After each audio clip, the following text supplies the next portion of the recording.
it's DJ Daniel, you dig?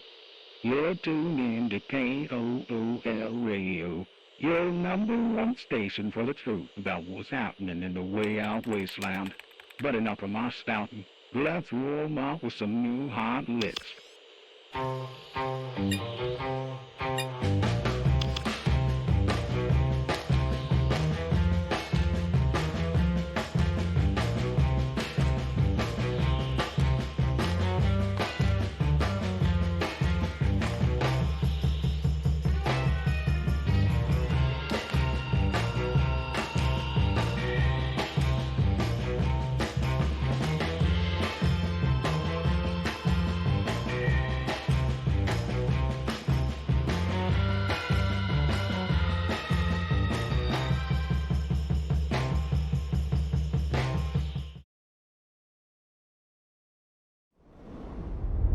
Hello, everybody, and welcome to a Saturday afternoon here on Pod by Night. I am Dot, your overseer for the run of this campaign, and if you are here, I hope that's because you wanted more Fallout in your life, because boy howdy have we got it in spoonfuls. Really excited to be back.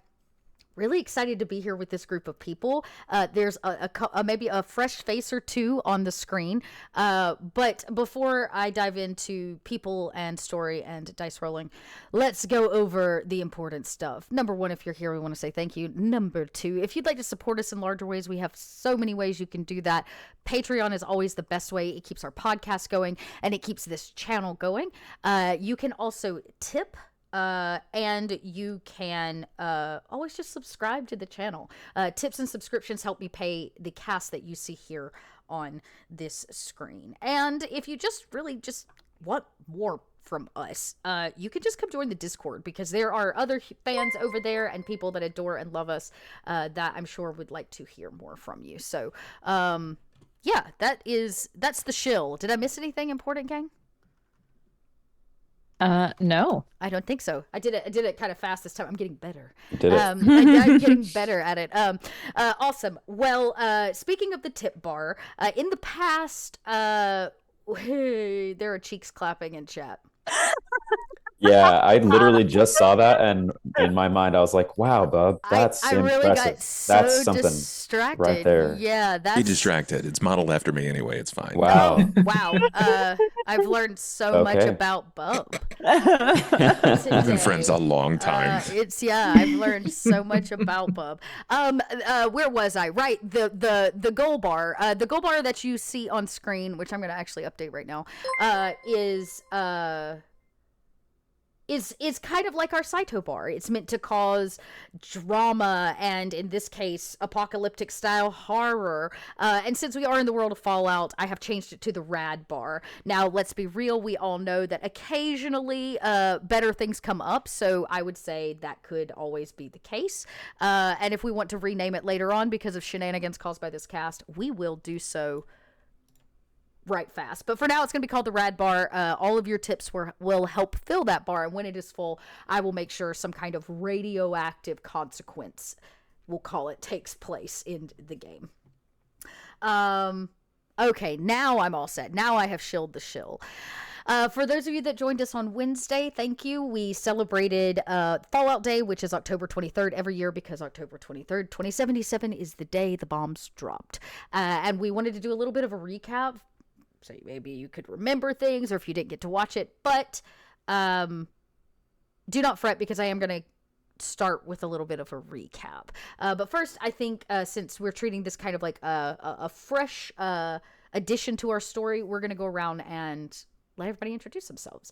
So directly to my left on screen, yes, is Bub. Hi, I'm Bub. Man, you've been here a long time. This isn't my first foray into this, but for today's experience, I will be playing Mason, which is Mr. Handybot, in search of who knows what, but he's never truly alone, as Savoy is constantly lurking around the corner. Nice. That's true. Savoy is always looking around the corner. And back, very excited to have back, is going to be our dear Maggie. Maggie, I feel like a lot has happened in your life since you were on this show Very true. Ago. I had a baby. Woo! Woo. Maggie's a mom. Congratulations! They were all seeing little Connor for a while there until I transferred him, but to the husband. I love the handoff. I yeeted him to the husband. No, I'm just kidding. But yeah, I'm Margaret Crone. Easy to find me in all the places. I'm.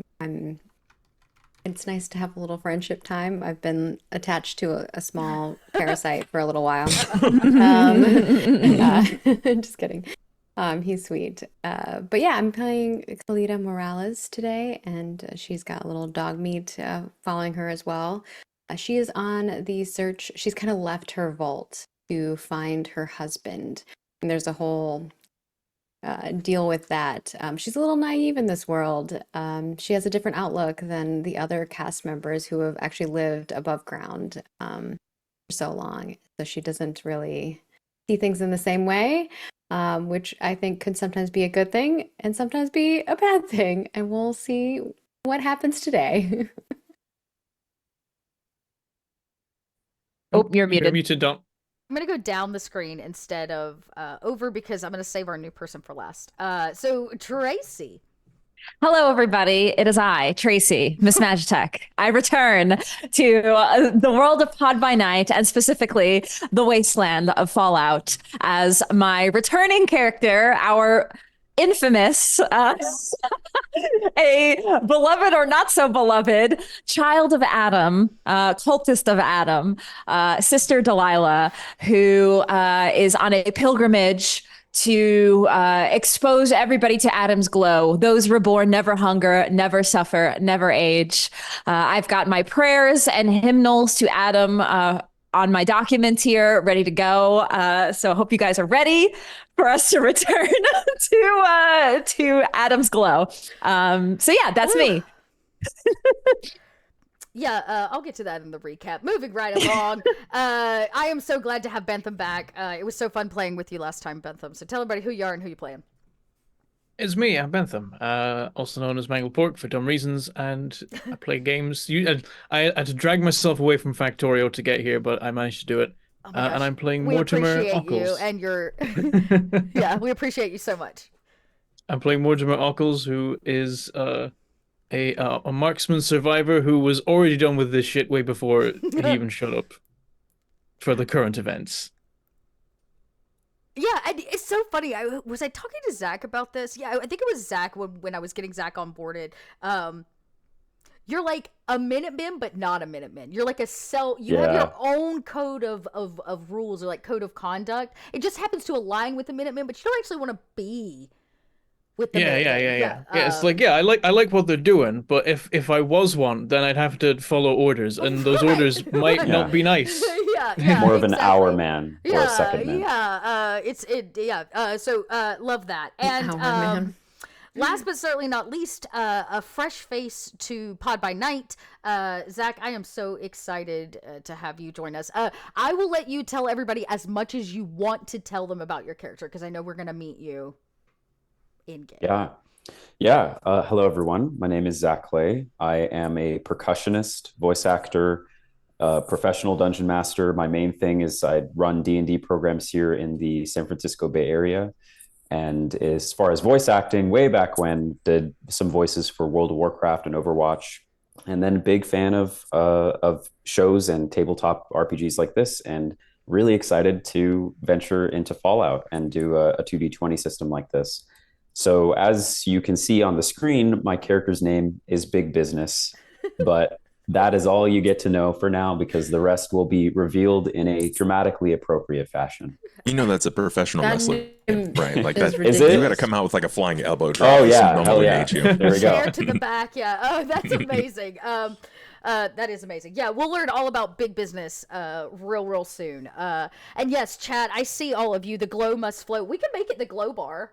But the glow must flow. And if you truly want the glow to flow in your life, the best way to do that is to wear Adam's brand. You can do that by going to our merch store and grabbing a glow must flow hoodie, t-shirt, and or other accessory. What a segue. That was amazing.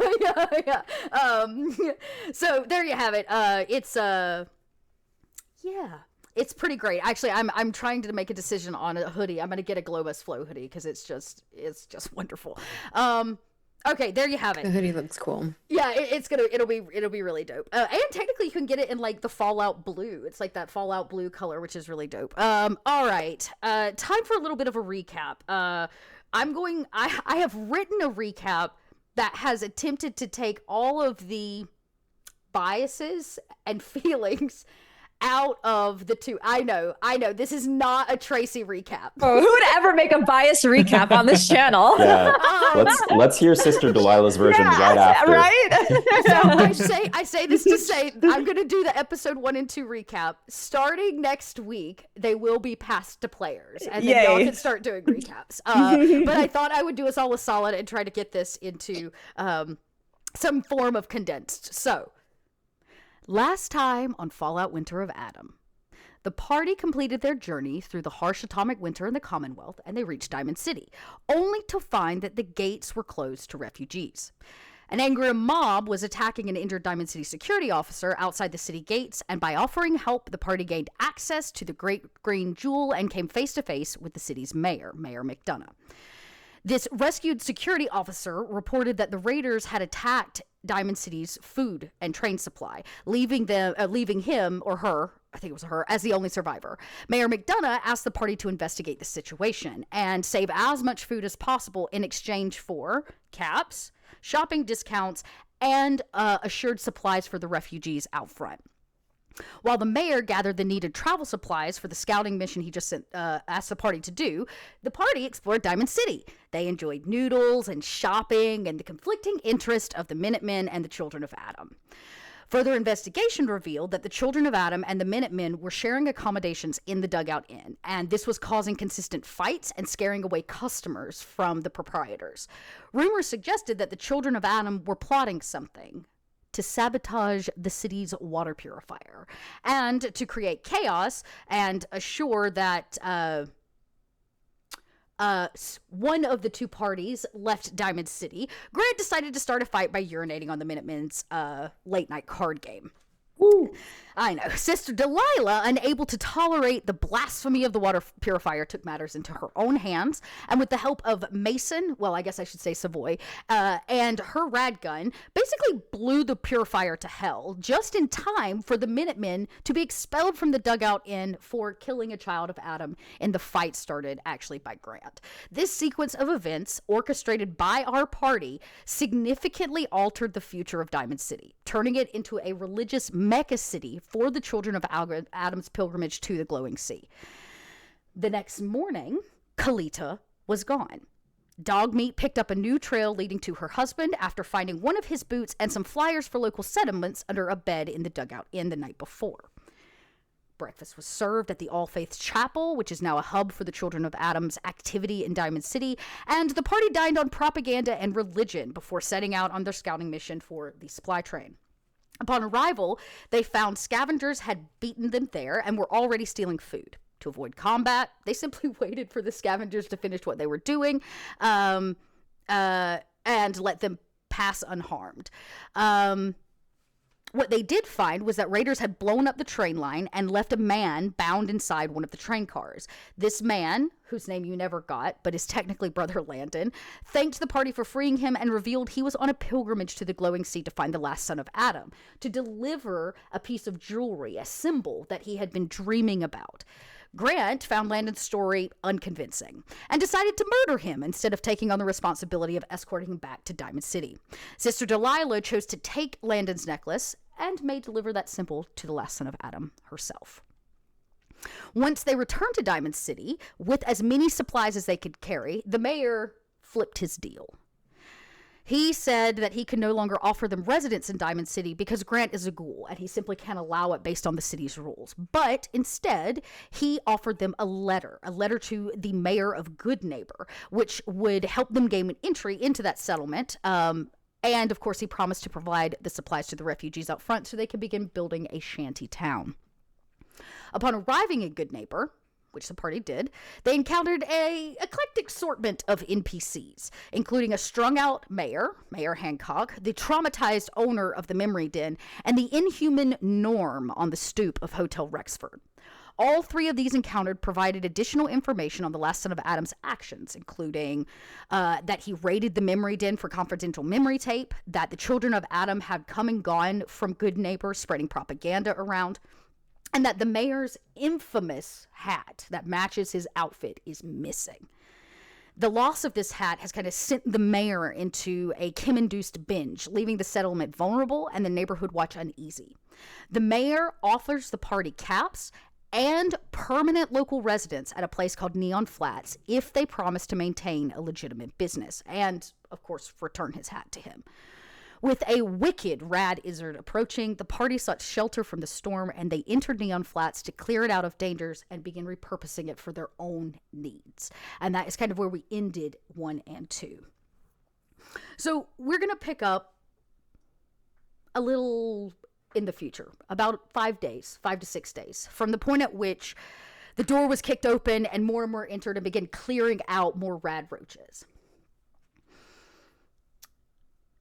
It was a badass. Like a badass. It is a good thing, too. I feel like we start every episode with Bedlam's characters being badass. I feel like we can't start an episode without him kicking in a door. Yeah, without him kicking in a door.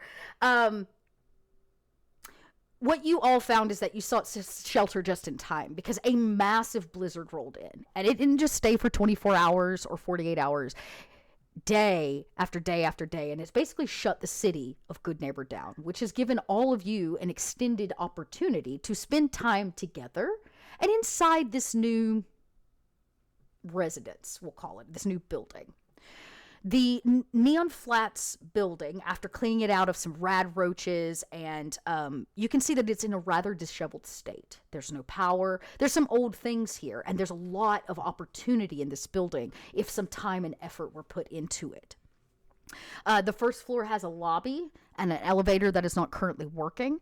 The second floor actually has a bunch of small spaces, smaller rooms that could be used for a hotel or your own lodging or whatever you want.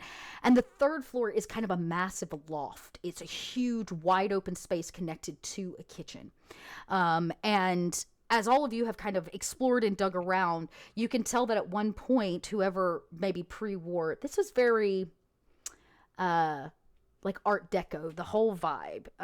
If you don't know what Neon Flats looks like, I can probably pull a Neon Flats image for everybody. Neon Flats is content actually created for Fallout 4 by the community. It's community created content, and it's one of the best pieces of community created content.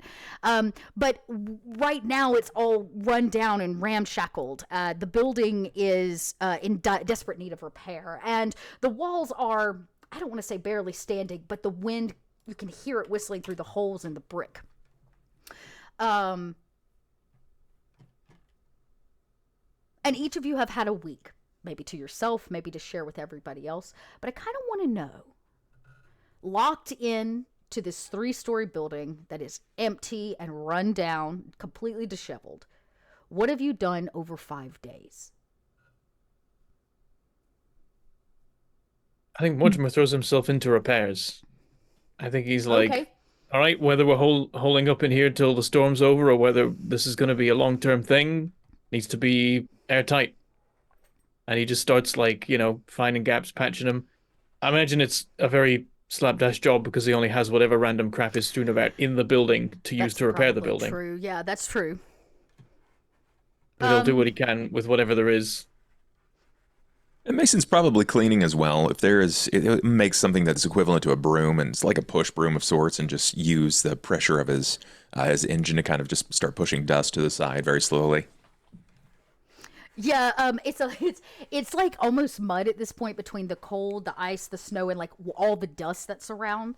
And as you look through this space, what you basically find is there, Mortimer, I would say over the 5 days, you and Mason are able to clean up enough to get debris out of the walk path, those kinds of things. And you have 2 actual stations in here. There's a cooking station and a chem station that you like uncover below some junk that you managed to get working. And there is the potential for like a workbench, but you're missing some of the parts that you need to put those in place. And with the cooking stand in place, Grant immediately begins probably refurbishing the kitchen or rethinking how this place is laid out. I'm going to just keep dropping images in our private chat here for y'all so you can get the vibe of what it could be if it was cleaned up. What about Sister Delilah? Sister Delilah is probably more to herself in prayer and meditation and guidance on her pilgrimage that she has taken upon herself to find the last son, or is it the last son of Adam or the first son of Adam? He is the last son of Adam. I wrote that wrong. The last son of Adam.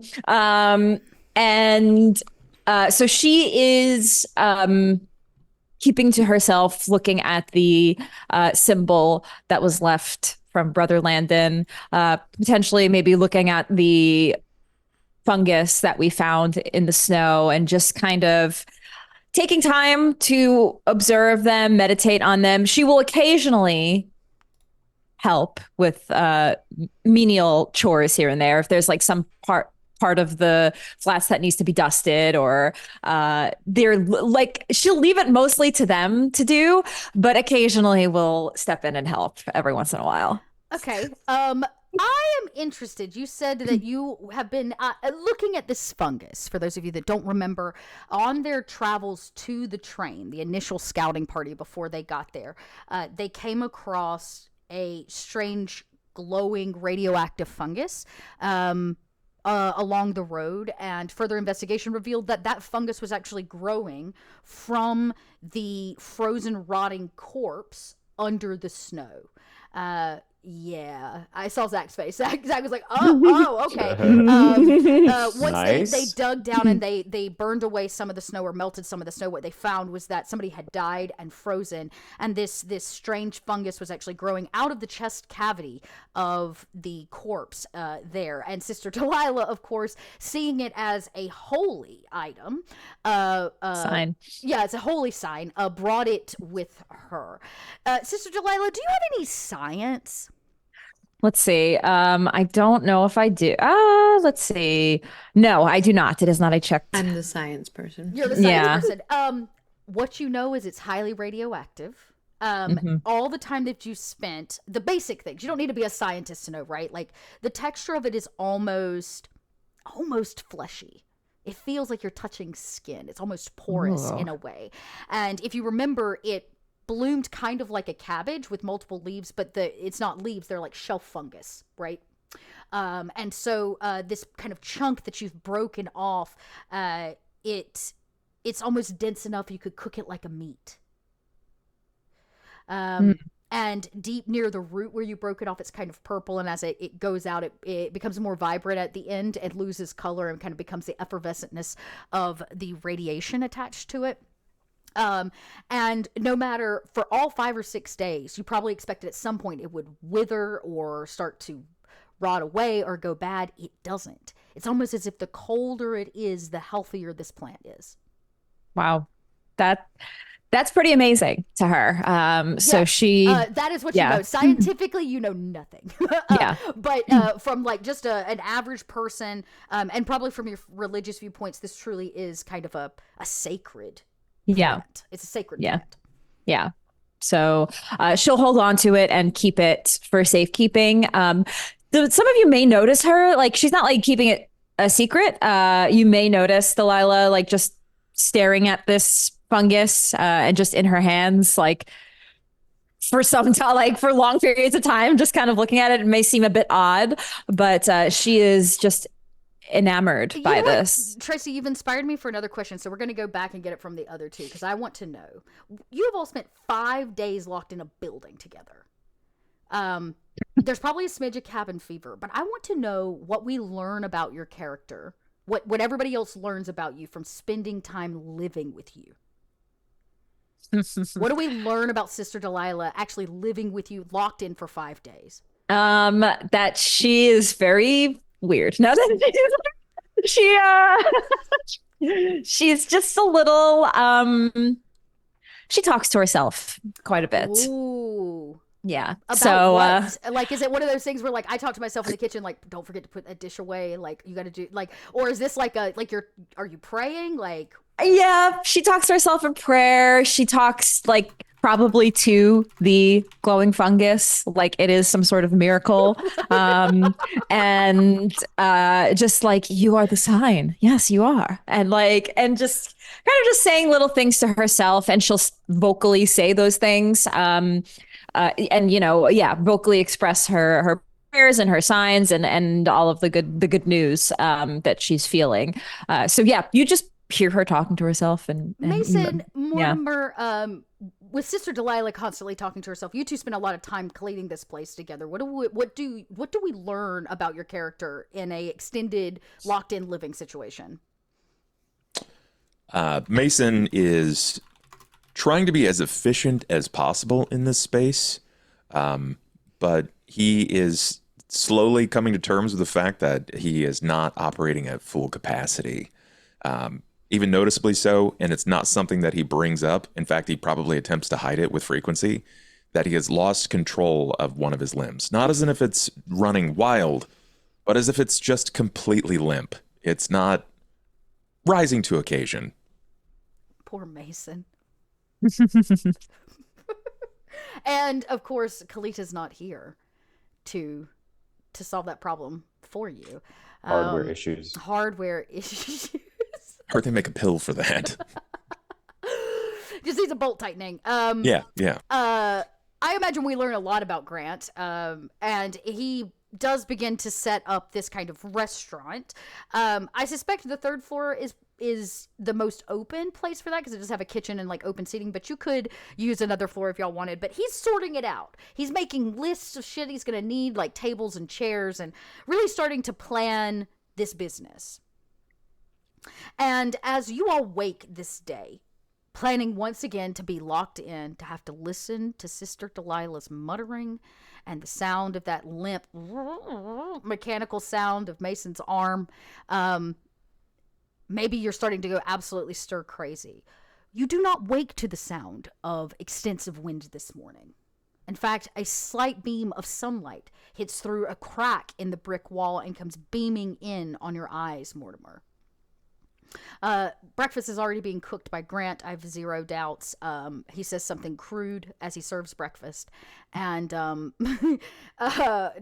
without doubts. And you can tell that the storm has passed. This rad izzard has passed, and all of Good Neighbor lies under a dense snow. In fact, I found a beautiful piece of fan art, and I think I've got it here. I can show it to y'all. Let's see. It's 2-3 feet high, definitely above the knee, and it's just a white powder. But there's this light humming of radioactivity as all this snow is radioactive out front of this place. Oh, I did. Look, I started a new location tab. Boop. Ooh. Yeah, okay. So you can see the memory den there on the left. Your business would be kind of across the street and to the right. But yeah, Good Neighbor, and actually I think I should have said everybody at home. Look at me having my crap together. There you have it. So you can kind of take a peek, but everything, and you can tell that the streets haven't been walked because everybody's been locked in Hotel Rexford, which you can smell from the street how bad the body odor and the smell of just slow decay is. The memory den sign has been turned off, and all of Good Neighbor has kind of gone into this calm rest state. But now that the storm has passed, you see a light turn on. Somebody goes outside and boots the generator up. One of the what are they called? The neighborhood watch. Thank you. The neighborhood watch. So yeah, you have a few options, and as you all sit around at breakfast,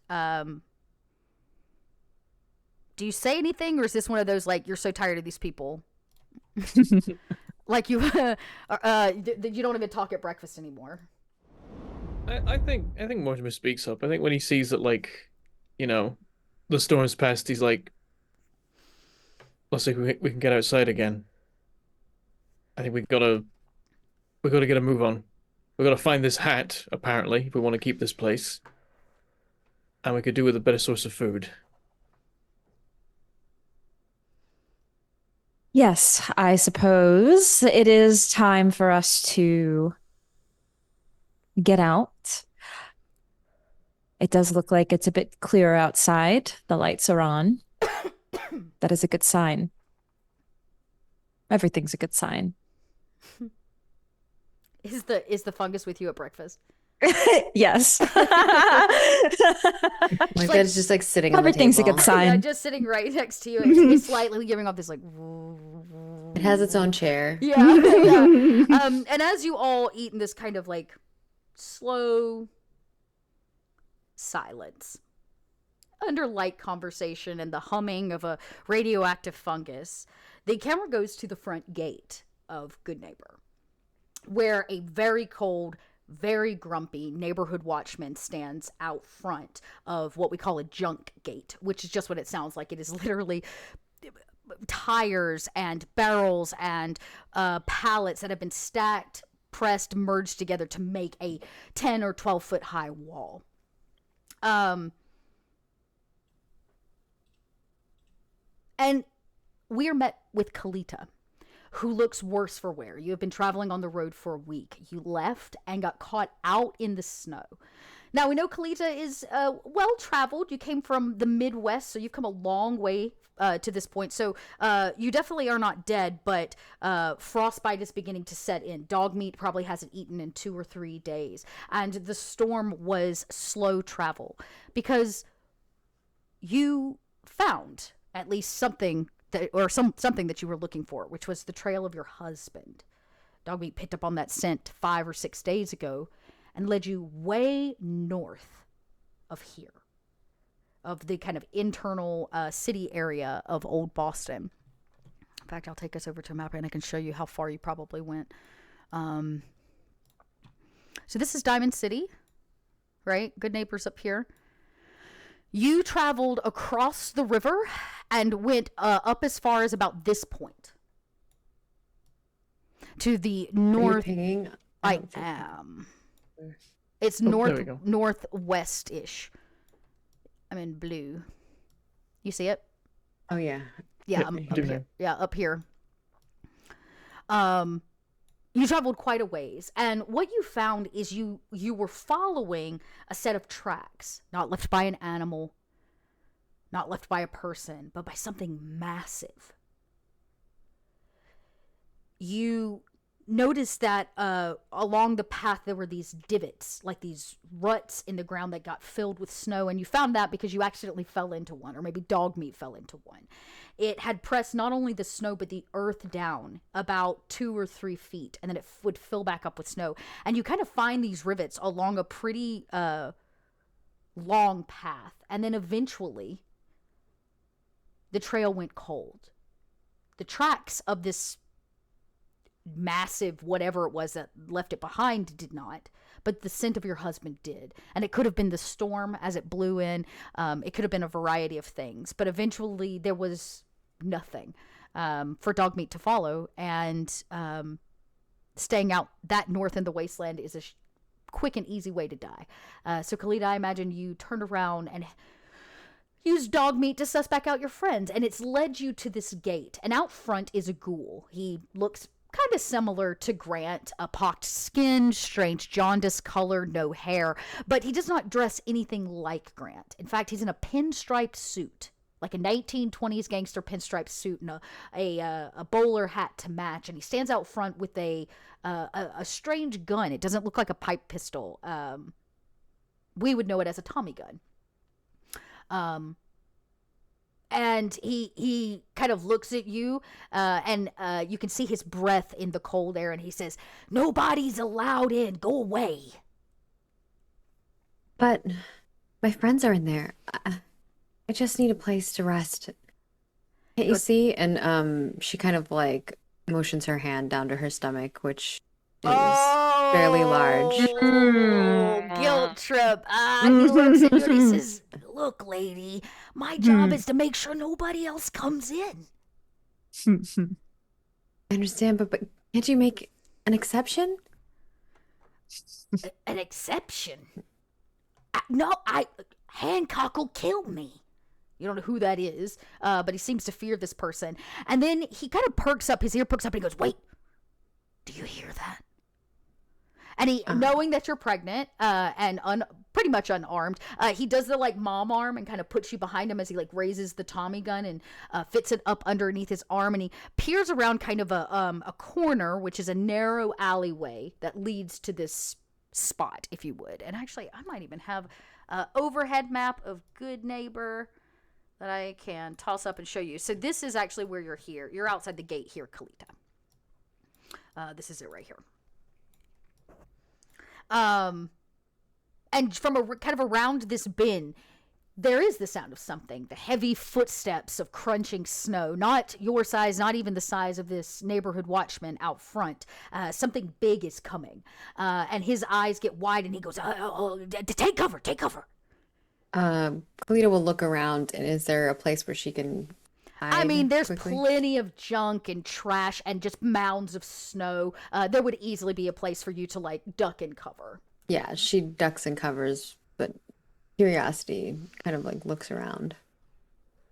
And he kind of gives you the like don't say anything as he takes aim, which is funny because you can't aim too much with a Tommy gun. It's a spray and pray weapon, but it's fine. And eventually the sound of that footsteps get closer. Closer, and you can hear the sound of maybe the squeaking of a wheel or something behind it, and the gun lunges tighter under his arm as whatever this creature is rounds the corner. And then you see a look of surprise on his face, Kalita, and then you see a kind of crooked smile come through, and this man yells out, "You know, big business, you gotta start announcing yourself. I almost shot you." The footsteps aren't enough. Oh, come on. He goes, all super mutant footsteps sound the same. No offense, no offense. And he kind of lowers the gun, and as you round the corner, what do we see, Zach?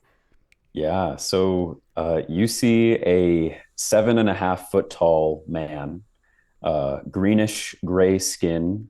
He wears, he's incredibly bulky and muscly, built almost like Marvel's Kingpin. He's wearing a pre-war business suit that is already pretty big, but by no means fits him whatsoever. And so it is breaking at the seams. It's basically more like an apron than actual clothing, this old suit. And he does have a dusty old royal blue necktie that's torn half off. And he holds in his left hand a briefcase. It's a pretty big briefcase model from the pre-war. The original corporate branding that had been printed on the briefcase has been weathered and scratched off over a century. The only legible text on that briefcase that the super mutant holds are 2 words in all caps: big business. And you see behind him is a massive, engorged, 2-headed cow, a Brahmin, which has both heads of the cow have neckties on as well. And you see that on the cow's back, on the Brahmin's back, is a massive net that holds just like this, almost like an engorged water balloon over its back. This net just has all sorts of random junk and other boxes and bags and cans and all sorts of random junk. And you see big business, and he looks down at both of you and he says, "Hey, who are you?" And he just points this gigantic meaty hand that's almost the size of your face down at Kalita. Have I seen a creature like this before? You have seen super mutants before, yes. You've never seen one that would talk to you before it tried to kill you. They tend to be very violent. They hang out in kind of like packs of super mutants, and their single driving goal is to kill things and eat them. Not necessarily in a zombie-like way, but like they'll eat just about anything. So they kill everything, and they take over big buildings. You avoid them at all costs. If you hear super mutants, you go 3 blocks up to avoid them. Maybe you didn't even know they could talk. Like, this guy's having a full conversation with you. Yeah. I think then kind of gets up from where she's hiding because clearly you've seen her, and she just starts just like slowly backing away from you. I think she's scared. Obviously, if that's like what her Oh, and background is with this type of creature. what's dog And she meat just doing too? yeah, go ahead. What's dog meat doing too? Is dog meat like I think dog meat's like following me, and probably I think if I'm freaked out, maybe dog meat's growling a little bit. It's got her. And you see the neighborhood watch go, hey, you don't gotta get scared. He's one of the good kind. Hey, There are you, good kinds. yeah, we're not all the same, Yeah, but that's like saying all ghouls right. are gonna try to eat you. That's not true. That's not true. Yeah, I had a ghoul for breakfast actually today. It was good. You mean a feral ghoul, right? I hope so. Okay, yeah, me too. He kind of tosses the Tommy gun back on his back, and he says, "You know, it's been a while, big business. I'm gonna be honest with you. Good neighbors, the city's kind of gone in the shitter. It was already there. No, I mean like deeper in the shitter." It was there too. He kind of gestures for you to like lean down because he wants to tell you a secret. And Kalita, this guy he doesn't care if you hear, but he goes, truth be told, Mayor Hancock's he's a little on edge. What happened? Somebody stole his hat. And he points to a flyer, which now big business, you're used to seeing all the flyers outside of the gates of Diamond City, but you see that there's actually 10, 12, 13 of them. There's a bunch of them. And it is a flyer for a missing hat. Actually, I think I've got that one here too. I sure do. There you have it. So there's like this missing hat poster that's up, and you know that hat very well because you are friends of Hancock, and Hancock's entire identity is tied to his outfit. Period. so is mine. Right? So is yours. So this would be like somebody stealing your favorite tie or Yeah. your briefcase. He's not complete without it. And being a friend of Hancock, you know that when he can't deal with life, he does a lot of drugs. Right. That's just the long and short of it. He goes into these bingers, and since he's taken over Good Neighbor and had a lot of purpose and found his like new identity, and he's leading these people, his bingers haven't been as bad. In fact, he's probably not even have one. So to hear that he's fallen back into one, maybe it is concerning of some way to you. But this guy goes. So I'm just saying, he's a little on edge. He's a little fucked up. So just, go easy on him. I imagine you're here for business, but he's not in any state to be doing business, big business. Oh, he will make business with me. He looks at Kalita and he goes, he has special permissions. You don't have the special permissions, so... You didn't answer my question. Who are you, lady? Kalita Morales. This is dog meat. Would Kalita be wearing a vault suit still? Yeah, I'm wearing a Vault Tech suit with the number 40 on it. I think big business would kind of look down at that. And I'm not sure it would be obvious if he's looking at your belly or the suit itself, but he looks down and he says, I've seen something like that before. No person in it, but a scrap or something maybe, or the She number. points to her like Bolt or her Pip-Boy because she's not sure what you're looking at The specifically. number. What is it? You've seen someone else with this number. I've seen the number. You're 40? wearing vault suit number 40. Yeah, I don't know if it was a suit or just the number, but Where? well, there was a big blizzard and it's hard to know where things are. Everything is so snowy and cold. you see, he I have a kind of like question. pouts a little bit. But Yeah, my question is, did you see the vault suit on a person or just the suit after maybe Super Mutants ate that person? Yeah, I realized too. I'm not sure. I didn't want to speak too forwardly in the case that I'm actually not too sure how many people would have escaped Vault 40 other than Kalita. Well, Vault 40 is not from around here. Okay. Even being a super mutant, you would know that the local vaults, none of them, unless you go inside, it's hard to even find out the number or get Right. close. That 40 is actually not in the, can't possibly be in this area because all of the ones here are in the 80s to 100s. Yeah. And they're numbered west to east coast. Just in lore, they're numbered west to east coast. So she's not from around here. Or either she took it off the body of a dead person, which happens. This is the wasteland. But it is rare to see a person as healthy. Now, I'm not talking about road weariness, but like as healthy as Kalita. She's pregnant. And that's also maybe something interesting to you, big business. Super mutants do not procreate. Yeah. So they're, because of the experiments that were done to them, they cannot procreate. And she's pregnant, very much showing in the vault suit, but she still has like her pit boy, and there's like a jacket obviously over the suit or whatever. I think that's what Kalita was wearing. But yeah, it is a vault person, very clearly unharmed by radiation to any major extent, but out of the usual, like not from any of the vaults from around here. I mean, and that's why she's like, you've seen the number 40. Yeah. Like, that's very intriguing to her. And also, she's worried that it might be her husband. So, Yeah. Yeah. I think he says, Maybe now that Blizzard is cleared, I could find where I walked by it. There were no other things to grab, so I walked. But are you, you have a baby? well, that is the plan. Oh, Yeah, I'm pregnant. And yeah, if you could show me where that is, that would be great. She looks like she's ready to go now. Like she wants to see where that suit is. I have to do.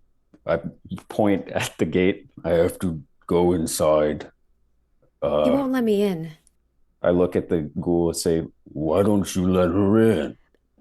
Like I said, the storm's taking a toll. We haven't. Let her in. Okay, yeah. Maybe she's your guest. She's your guest. Yes. Okay, You fantastic. are my guest. Is the dog your dog? Yeah. Does it take pets?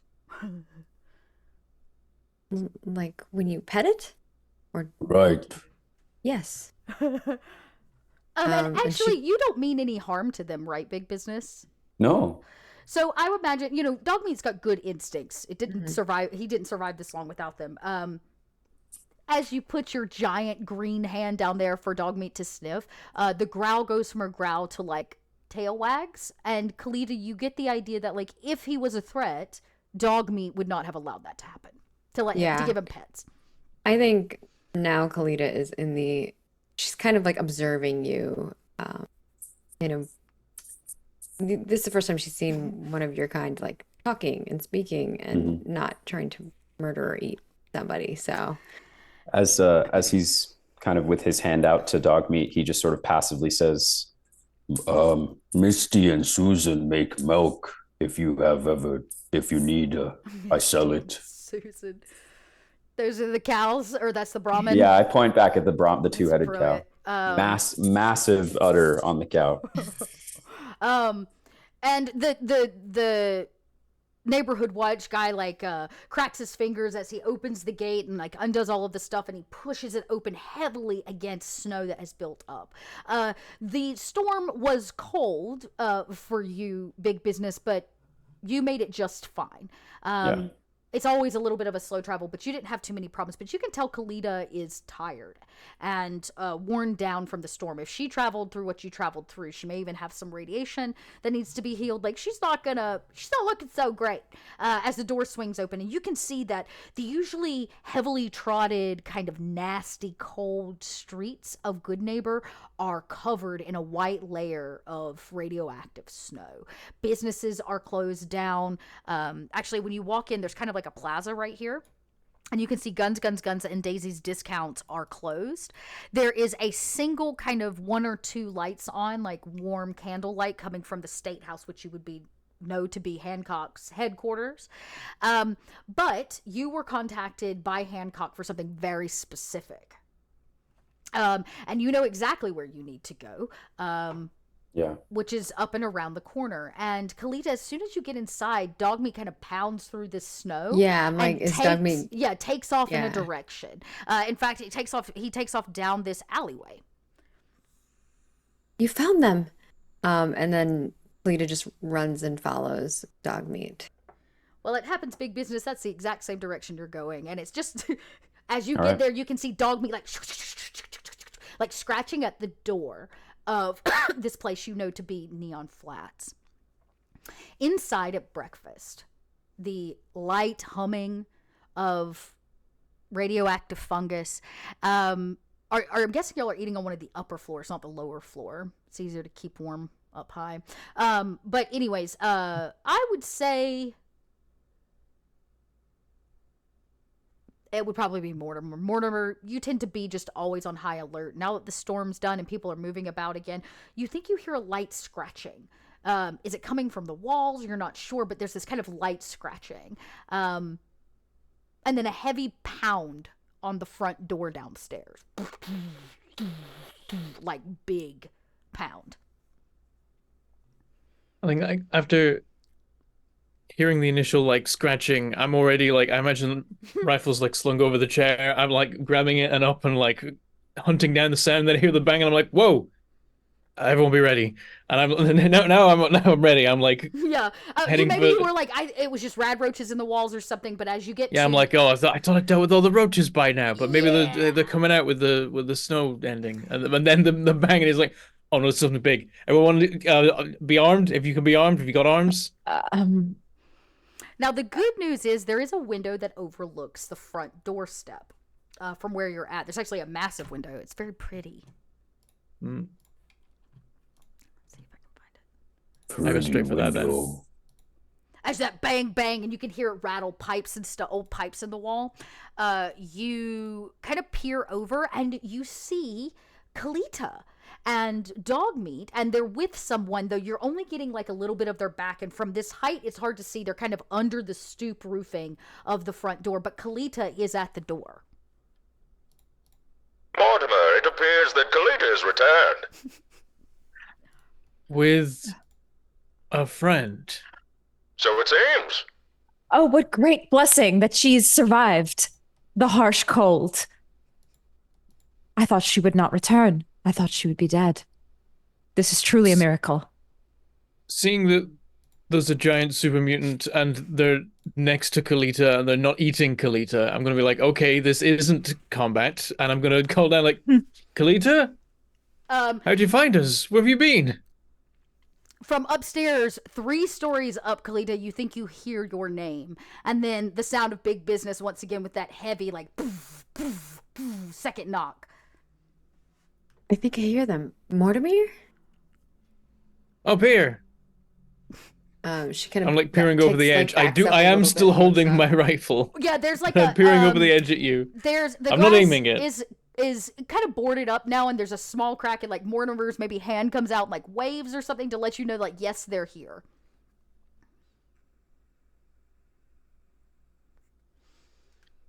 We'll be down one moment. Okay. I'm gonna... Should we You're still like- prepare for a tussle? I think we'd already be tussling. You're right. I'll clear Like- the table. And We'll work out what the deal is as here. the gate on the elevator closes, right now it is not all up. You don't have a generator, but you have managed to like hand crank it up and down the elevator. So you get in, and as the gate slides closed, you hear Mason drop a plate, having reached for it with the limp arm. And there's kind of a shattering of an old plate. As It was slippery! Don't mind me! as you go downstairs, and when you swing the door open, the cold that you have been fighting off for 5 days like bashes you in the face, and the person, we'll say, standing in front of you is in fact a super mutant wearing a suit just like Zach described, and he is too tall for the door. Like he's looking down at you, Mortimer, and just from around his wide body you can see the blue of Kalita's suit and dog meat kind of weaving at everybody's feet. I am, I'm literally like, get in, get out of the cold, and then we'll work out what's going on. Big business stays in the doorstep. Lets Kalita go in if Kalita decides to enter. Oh but yeah, Kalita will enter. He stands there and he says, You are the roach people, yes? Roach people. Kalita says, Not what I'd call myself, I'll be honest. The people to take care of the roach problem. You did do that, Mortimer. Here? we did that, yes. Yes, we did that. What about the hat? I point back at a nearby flyer. Oh, we're working on that. We were waiting for the storm to pass. And big business Also looking for the hat? He crosses his arms, and he still has a briefcase, dangling under one of his crossed arms. And he says, Mayor Hancock hired me to watch over you, make sure you deliver your end of deal. Oh. This is the kind of people he hires? You made a deal with someone? Just the mayor of this esteemed town. He lost his hat. It's a very special, very important hat. He needs it to run the town. Yes. In the flyers. We offered to find it, and he gave us this place. Yes, but you don't have this place forever unless you get the hat. And I make sure you get the hat. Yep. Big business. Hancock called you his real estate agent, property manager. He said. Yes, I think big business will enter the building and look around because you guys have cleaned it up a little bit, at least, right? And he would have seen the inside of this building before because he's traveled in and out of these towns many times, and so he kind of comes in and he starts to say, he called me a real estate agent. But, this place, it looks nice. You guys in interior design as well? Yeah, well, it's a fixer-upper, that's for sure. Oh. Is it a real estate? Is it? Mortimer, how many plates shall I be setting? As Mortimer is so much heavier getting all these people back up the elevator with big business included. There are no stairs. You have to hand crank your way up and down. And actually the way the elevator works in this is it goes from, there's an elevator that takes you from the first floor to the second floor. Then you have to hop elevators from the second floor to the third floor. It's just part of the design of this place. And by the time you get to the top, I imagine you're a smidge winded, Mortimer. I think big business would, if it's a crank, 100% he would crank it. Oh, okay. Like, yeah, that's great. Yeah, because it too would be slow, too weak. And it looks a lot easier when he does it, and y'all ride up and hop the elevator and go. And as you're getting off, you hear Mason yell out, "How many are you setting the table for?" And Mason, off the elevator, you can hear it creak as he steps off, is a super mutant. You probably hear Grant scream profanity in the background. There's some nonsense, and he probably tells you he is not paid enough for this and he's going to his room. And he fucking leaves when the super mutant walks in. But this super mutant is not wearing like the skin of its prey. He's in a Unless my prey is corporate suit. businessmen. Yes, corporate businessman, a suit, a tie, and he's got a briefcase. He looks like a businessman. Well, what an unexpected delight. I must say it was not every day that one encounters a figure of impressive stature and debonair, no less. Slow down. What? I was simply taking delight in your manner of style and dress. Oh. And stature. Look at you. Oh. He stands a little taller. He smiles. Thank you. I appreciate the compliment. With a like a tilted bow. Allow me to introduce myself. I'm Mason, formerly of pre-war Boston's most esteemed barbershop, and Slow presently, down. What? Wait. You speak too fast. I'm simply a humble servant of style, wit, and the occasional wasteland mishap. Oh. Unfortunately, Okay. Mason, he does not have any hair.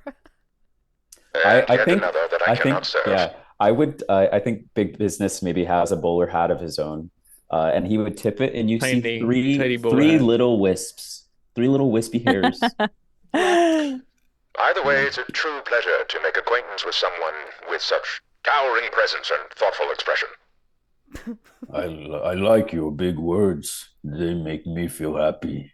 What's your name, distinguished gentleman? I am known as Big Business. Grandiose. Such is to be expected. Yes, Big business. I like that. Mayor has hired me to make sure all of you get his hat, or else you will be evicted from this place. Large stature, impressive debonair style, and intellect. I like this one. We'll keep him. Also, she has a baby. I point. Kalita! Yes, So good to Kalita. see you. Kalita, they they knew have that. stepped up. You didn't know anything about this building. They have bunkered down. Grant's like started a kitchen setup. They clearly have been on the move since you went to go track your husband. It's good Well, to and see clearly they're you. making deals with mayors, so It is delightful to see you have survived the winter. How did you do it? The blizzard. Where did you go? I traveled north. I was following the scent of my husband, but there were these giant footprints in the ground, some kind of large creature. They went like Perhaps 2 you to were 3 following feet big into the business. ground. No bigger than the track No. itself was the size of big business I, laid I out on the think, ground. yeah, I think she'll motion her hands to how big the track Oh, was. whatever did Whatever it that. was is bigger than big business. Yeah. Sorry. You don't want to find it, probably. Do you know what it is? No, but If Kalita gives you a description, in fact, big business, Oh, maybe being I- a well-traveled yeah. businessman, you Okay. might. Okay. Kalita is trying to describe it. Yeah, Whatever the shape you know, of like it The is. 2 to 3 hoof print foot or whatever. Yeah, it's like well, Kalita would have found massive hoof print tracks, so like a herd, Okay. and followed basically alongside of that run of hoofed creatures would have been like these cubed indentions into the ground that filled back up with snow 2 or 3 foot wide. And big business, you would know this because you've only ever heard of it. You've had no reason to ever go looking for it. But the roaming settlement of the Mirage, the casino, is said to be pulled by a herd of Brahmin and sits on top of massive wheels made of vault doors. Oh, So what she found was the divots of the vault doors cutting into the ground. I see. I think big business would. You see, his eyes narrow and he stares off in the distance for far too long, and then like you can almost see the gears turning and the hamster spinning in the ball of his mind, and then his eyes widen. He says, Mirage.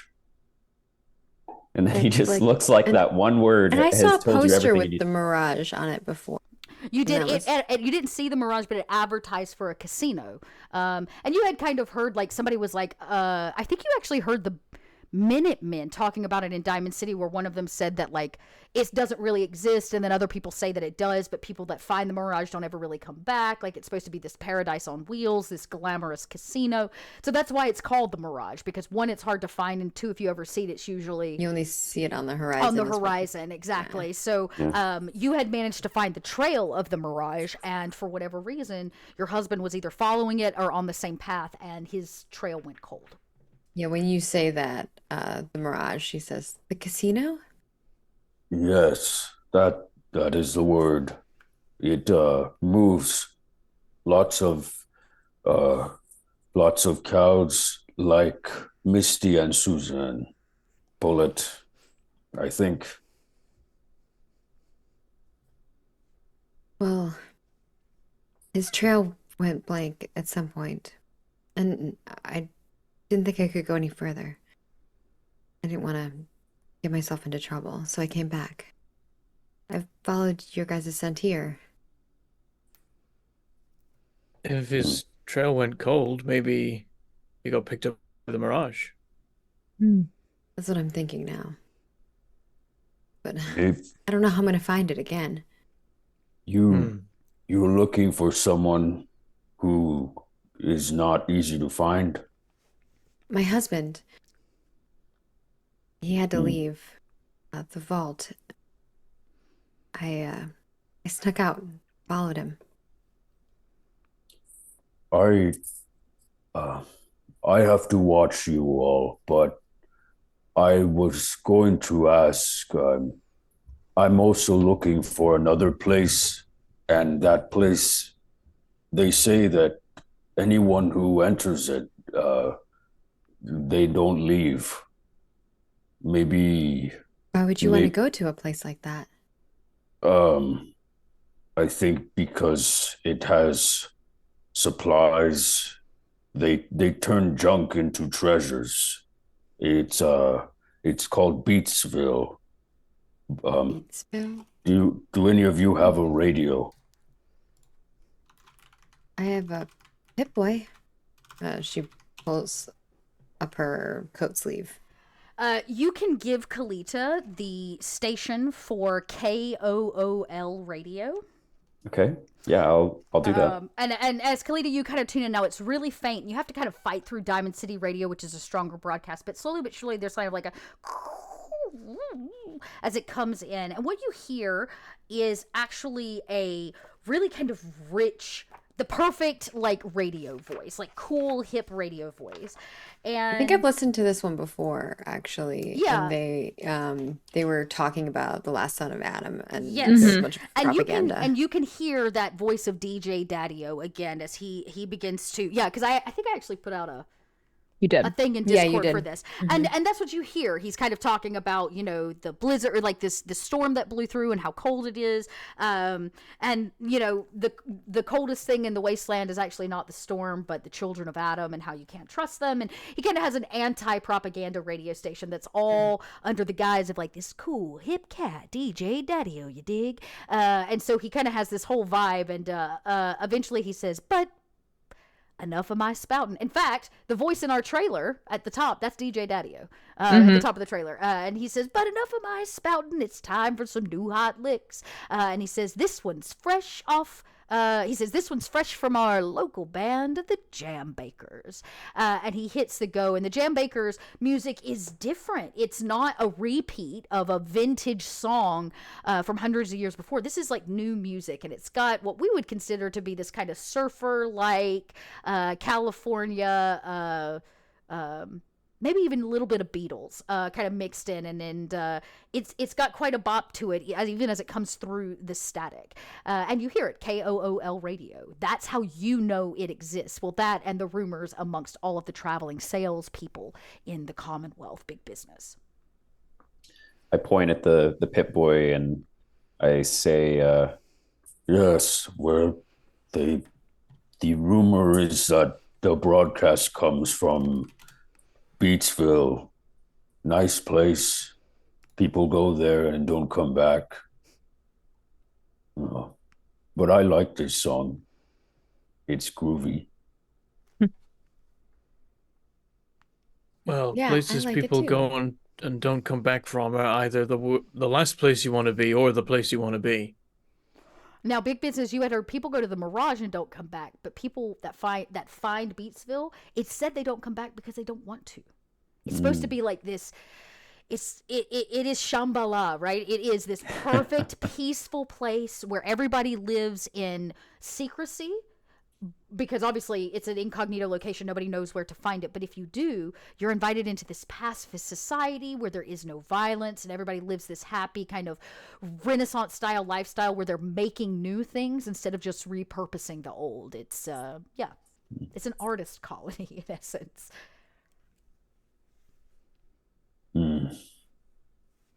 And he are there any chairs in this room?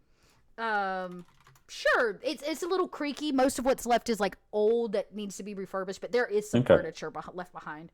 He goes, sits on one. It immediately breaks, and he sits on the ground. He says, I don't know why I keep doing that.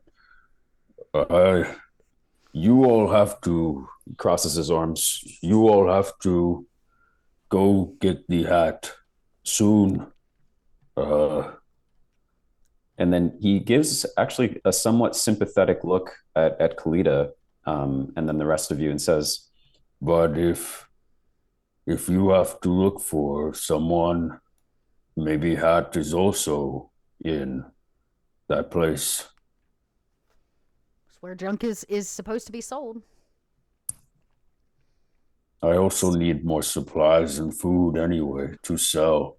If you want to buy or sell things, I am big business. Now, big business, the contact that told you all of this is a traveling saleswoman. And she said the reason it's so hard to find is because only one person comes and goes. A guy named Dead Drop Dave. Dead Drop Dave is, he's the only person. He basically picks up supplies and then dead drops money or goods or exchanges at another location. But she has a general idea of where Dead Drop Dave does his dropping and picking up. So she has a generalized location, but not a specific pinpoint. And it's a pretty big area to cover. She believes that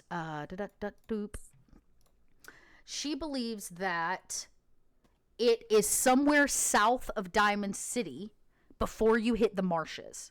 So this is Diamond City. These are the marshes. It's somewhere in between. So it's a big area to cover, but at least she knows at least that much. That was the last thing you heard at one of these merchant caravan passing gossip sessions. Yeah. Which I think now officially happen all the time. Do they have a map, and or could I have a map like this? Kalita has a map on the Pip-Boy. Okay, great. Yeah, I think as like you just said, then I think big business would finish with all the information he knows about this, and then he sits on his suitcase, and then he just sort of watches all of you now that all this information's been presented, and he seems interested to see why the Mayor Hancock was so interested in hiring you guys as a fellow employee of Hancock's. I think Lita will find a place to sit as well, to take a moment to rest. Her back probably hurts. Yeah, there's even a cot, Kalita. You can actually properly lay down, not on a hard, cold ground. There's a fire going. It's a moment for you to breathe. Yeah, and I think she just kind of looks to the others and says, "Have you looked for this hat at all?" I'm trying to remember. We talked to Norm, right? The guy that sits out. You did talk to Norm. Norm is out front still. He didn't move. In fact, he's probably almost neck high, kind of squatted out front of Hotel Rexford. He's still I was imagining that at some point during the blizzard, I would peer through through a window and just see him still sat there with the snow building up. Yeah, snow building up on his shoulders and around him, and he's still sitting there. And as it's going to start melting away a little bit from around him as the sun comes out from behind the clouds, but Norm is still sitting right there outside Hotel Rexford.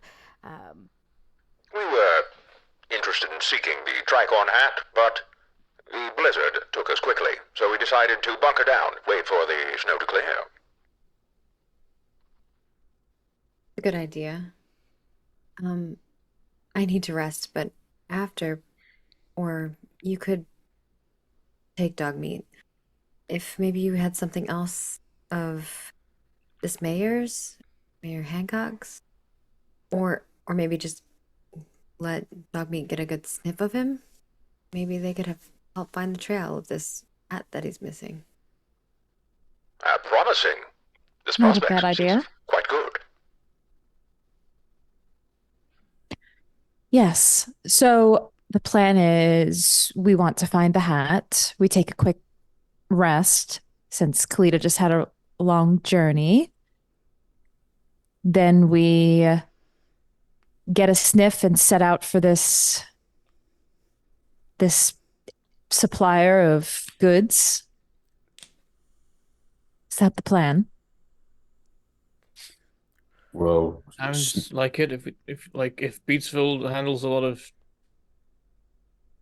junk, then maybe they have the hat. You're gonna have to look for Dead Drop Dave. That's your point of contact to get in. Mr. Big Business, if I would have a moment of your time. you have it. You kind of see him raise two of his three arms, and one is like the clipper hand, and the other is the buzz hand, and he just starts like tapping them, doing like this motion. This figure that you have poignantly pointed us to, this Dead Drop Dave in Beatsville, would he have a line in on finding batteries or pre-war nuclear devices for powering figures such as myself? Probably. I have trader friends I have made, or at least I think we're friends. But there could be all sorts of people that have things. You, maybe You see, he says, I think I have something. Misty and Susan has something. I don't know if it's a battery. It seems like it goes in a weapon, but I don't know what weapon. I have that. This would be a significant, powerful device. I believe that, if my memory serves, Kalita might have a bit more of an understanding of such an apparatus, a battery meant for a Mr. Handy or a Robotron. he sort of leans back and he looks at all of you and he says, Who are all of you? No one sits and talks like this, other than me. Simple vagrants, survivors of the wasteland, seekers, dreamers. Are you a part of, are you one of those men? Well, maybe not the ladies. No, the Minutemen.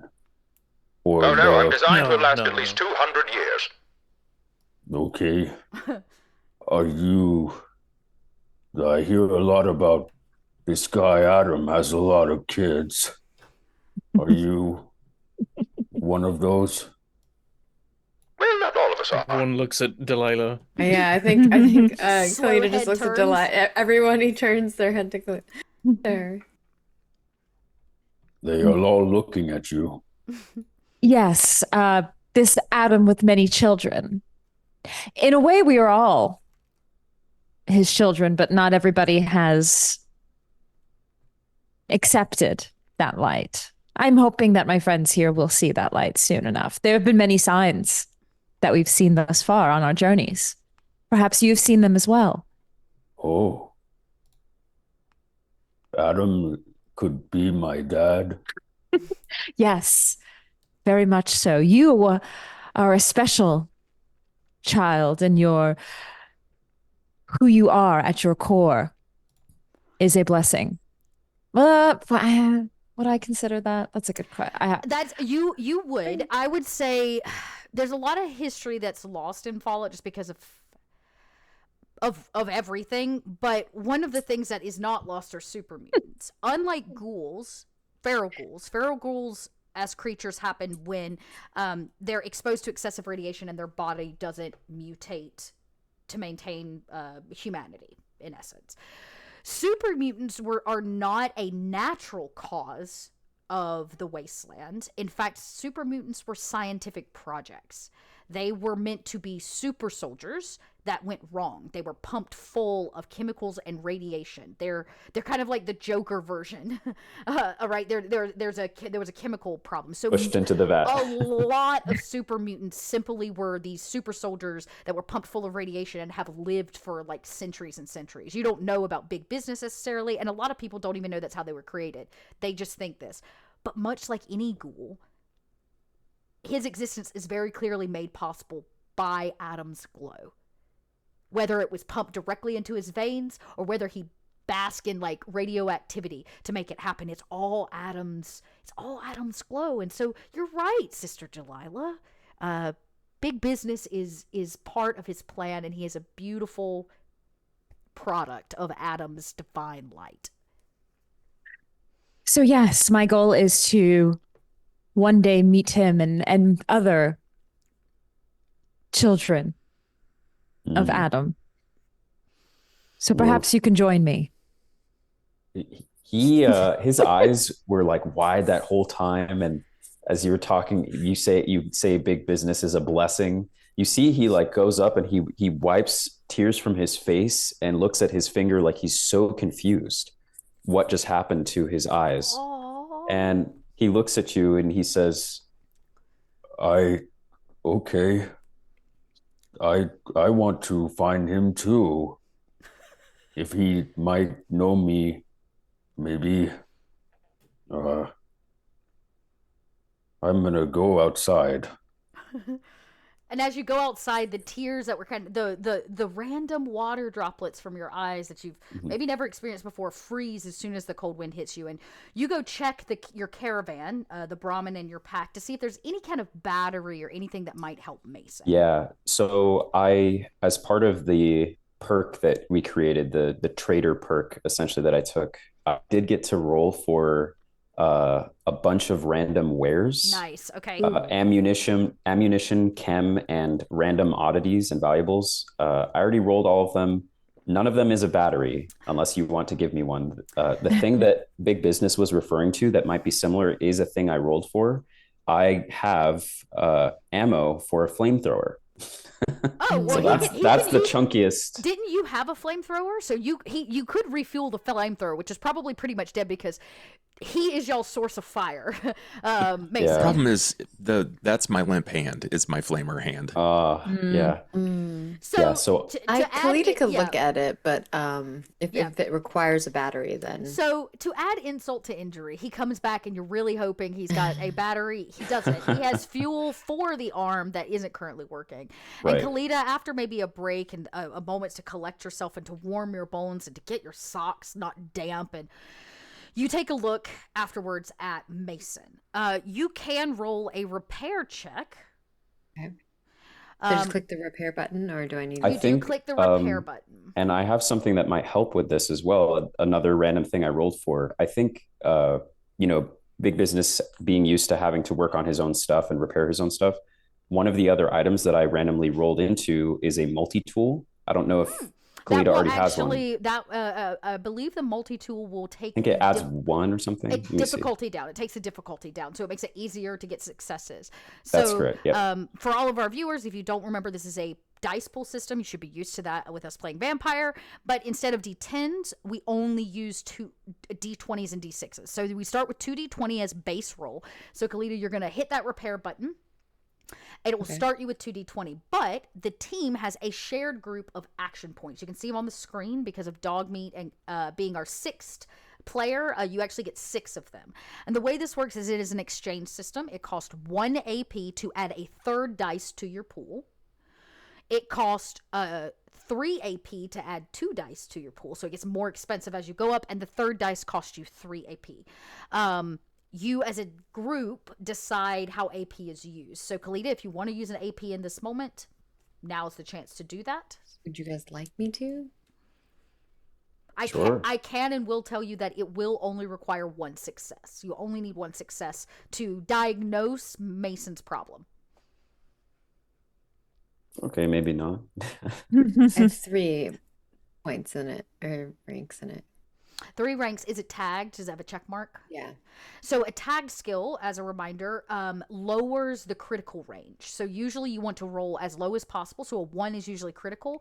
But if you've got 3, you will get a critical, meaning doubling your successes between 1 and 3. So 1, 2, and 3 will count as critical successes for you. It's a pretty good roll for you. Do you guys want me to use one or no? Yeah, I say use one. Yeah, because we get them back every session, right? You get them back on the regular. Additional successes rebank AP. So in this case, you'll go down to 5. Ooh. And you Okay. got 2 successes. You only needed 1 thanks to the multi-tool, so you actually Great. get that AP back. So Kalita, you start taking a look at Mason's arm. The good news is it's not damage based, like nothing is injured, but Mason's self-diagnostic was pretty much accurate. His battery is running low, and because power has been out in the city and it's hard to recharge him, because when you charge him he runs for like 100 years, right? So it's like a one-time charge for a long-term run, and he's not been charged up in a while. Usually you just take your Mr. Handy back in for recalibration and recharging to like an official location, but all those Because locations right died in the vault. There's like a there would little be a charge station, Yeah. and in the vault you would have a nuclear reactor. Like you'd actually have a nuclear generator to be able to power him. You don't have anything like that here. So there are a few options. You can replace the flamer fuel. Like you can add a new tank in, which means at least I put the new still have tank in. fire, That doesn't right? help you. That doesn't help. There are a few options. What you can tell is his body is going to slowly shut down over time. So it's going to start with one arm to preserve what percentage of battery is left, and then the second arm will go to preserve a little bit more battery. So the less functionality he has, the longer he runs. That is literally how Mr. Handies are built. So Imagine that he's like sputtering his own like sort of shameful diagnosis as you're looking inside. It appears that even a marvel like myself can suffer a sort of mechanical impotence, if you will. My arms falter. My attachments have lost their vigor. But rest assured, my dedication remains fully charged. Perhaps with a new battery or a bit of old world tech, I'll be back to my former glory. Steady, strong, and ready to serve.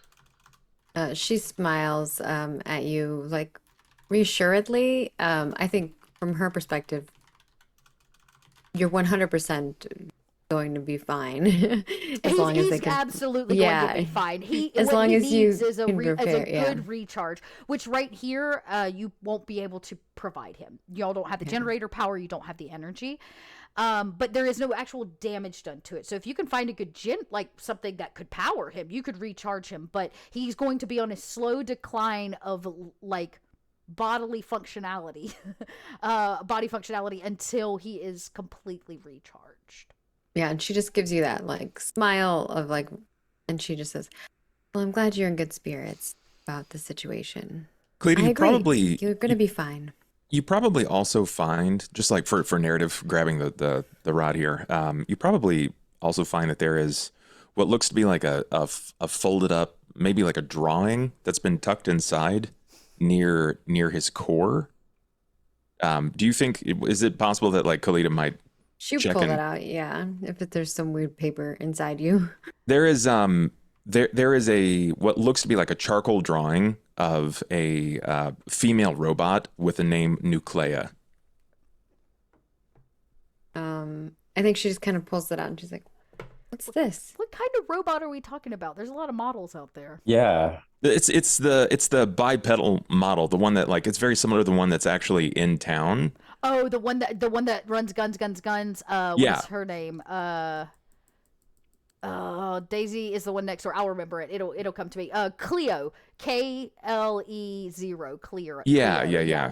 But this one is like very clearly it's written almost like Indiana Jones font, but it just says Nuclea. It's like nuclear, but instead of an R, there's an H. Nuclea. And is it like a pinup version of? Not dirty. It's just Sure. like she's like it's sort of like the old bomber models, right? That are like flexing. Yeah. Okay. What I will do is for all of you, I will put a picture of Cleo in our group chat so that you can see a general idea of what Bub's talking about. KLEO. Cleo is a fem build. This is actually, I don't know why, but this is what I imagine it is. Chad, I don't have a way to get this to you, but I will. This is some dope character art. I will put it in the Discord. I will put it in the Discord. Wow. I remember Cleo, yes. Cleo is the sexy fembot who runs the gun shop, guns in town. But I don't know why. Maybe without the gun, but it's got to be something like that in like a muscle pose. But it's a fembot version, and you find it tucked inside Mason's body. Yeah. It's probably like near the core when you open it. It's not like it's been delicately folded. You can tell it's been folded once over and just just sort of slotted in there, but you spot it. Wow. And Mason's like, What did you find? Is there damage on myself? There's something I've undiagnosed. This is not damage. And she opens it up and shows you. Oh, my nuclear. Yes. There was a certain silence, a language of lonely anguish, of a heart that sings but doesn't make a sound. I was stuck in that barbershop when I thought that I was going to send my jets into descent, and she brought me back round. Do you want me to put it back? Please, she keeps me aflutter. When my horsepower seemingly sits at 60, she has me revving to 120. Kalita, if there were, say, a place in Mason's body where, like, a digital heart would be, I imagine that's where he keeps the folded piece of paper. Kalita will gently fold it back up and slot place it back back into his heart spot. I'm so glad that we have this new NPC. This is so And then good. after examining it, she just says to them, "You're gonna be okay. We just have to find you some kind of power. There's got to be a generator around here somewhere. I mean, how else are they powering everything else in this place?" There is a single generator that powers the town, probably why it was down. It is back up and running. You all have not solidified your power to the building yet because you've not made your first payout, right? Big business from your business to the town. Which you didn't go over that part of the contract with them. Sure. That they now owe dues to Mayor Hancock. But yeah, I imagine it'll become relevant when it becomes relevant. Okay. And then I think she says, "If we were in the vault, I would just bring you to a charging station. We have plenty of those." That sounds almost endearing. Maybe there's something of such in Beatsville. Something that can assist me, bring me back to full vigor. Maybe. Well, I motion that we go immediately before I lose more control of myself. It will happen. She looks at everybody else. He'll slowly start losing more of their limbs and functionality. That can happen to people too. Yes, but people are much harder to resuscitate those limbs. Yeah. Okay. I have to do some trading here. I ran out of food, and I'm the food guy. Oh, but It's going around. what is? The lack of food. Oh, okay. But I must buy and sell things, and then I have to be with you. So you decide where we are going. My vote, because every upstanding citizen should have a vote, is that we go to, hold on. We go to find Beatsville. Sounds like a decent lead. Might even be 2 roaches with 1 bullet, if we can find a power source for Mason. You shoot guns. Yes, but I mean that was a turn of phrase. But I do also shoot roaches with bullets. What? Oh. What do all of you do? I'm big. I hit things if they are not nice. You shoot guns. What about you, nice lady?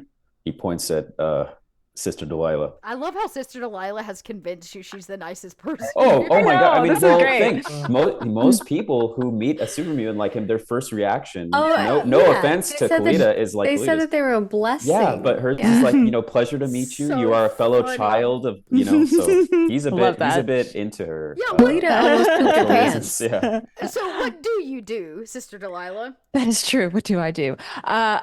Well, I assist in any way that I can this lovely group with support and prayer.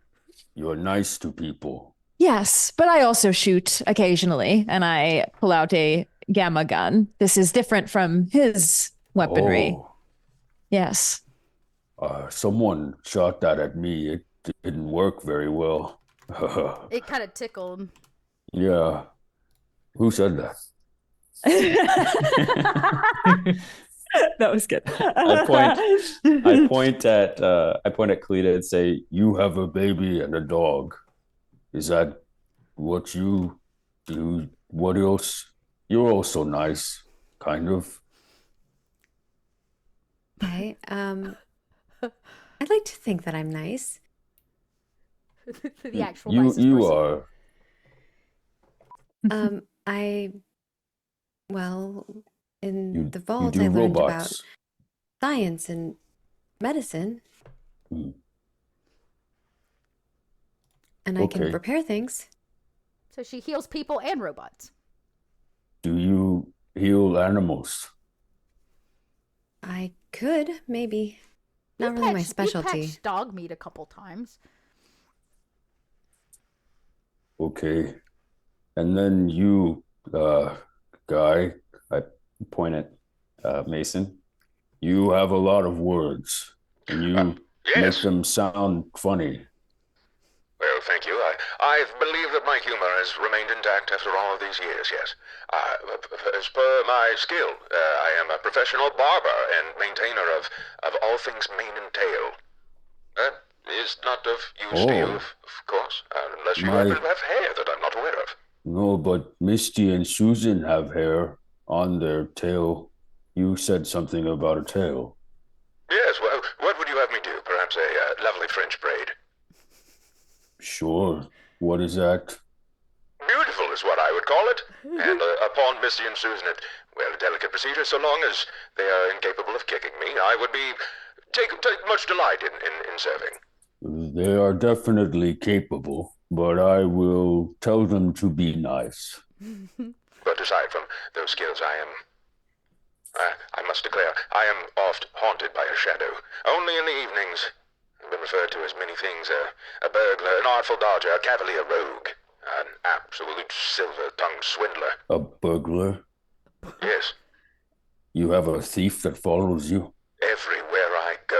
Oh, I hate thieves. I hate thieves as well. Absolute hooligans. And as When they oh, I'm sorry. when Go they ahead. come, I will kill them when they come. And How could you? as Mason says hooligans, that limp arm kind of swooshes and knocks something from a countertop by accident nearby. My mistake. It clatters to the ground, and it is a tape that none of you have been able to play for the last week plus because you had no means to play it. But this orange kind of cassette-sized tape clatters to the ground. It is, in fact, the one that was given to you in secret by Irma at the Memory Den. Didn't at least someone manage to watch it at one point? Nope, because Kalita had the Pit Boy. Right. If it I thought falls we near went me, about trying to get a spare one from a shop, but I can't remember. You got a broken one, but it was not fixed yet. Okay, right. Yeah, you negotiated for a broken one. If it falls near me, Kalita will get up. Kalita, you pick it up and you know what this is. You know that you have a way to play it. Do you say anything to the group or do you just pop it in? What you do with it? And I think she just like holds it up because obviously Mason knocked it over. Is someone's?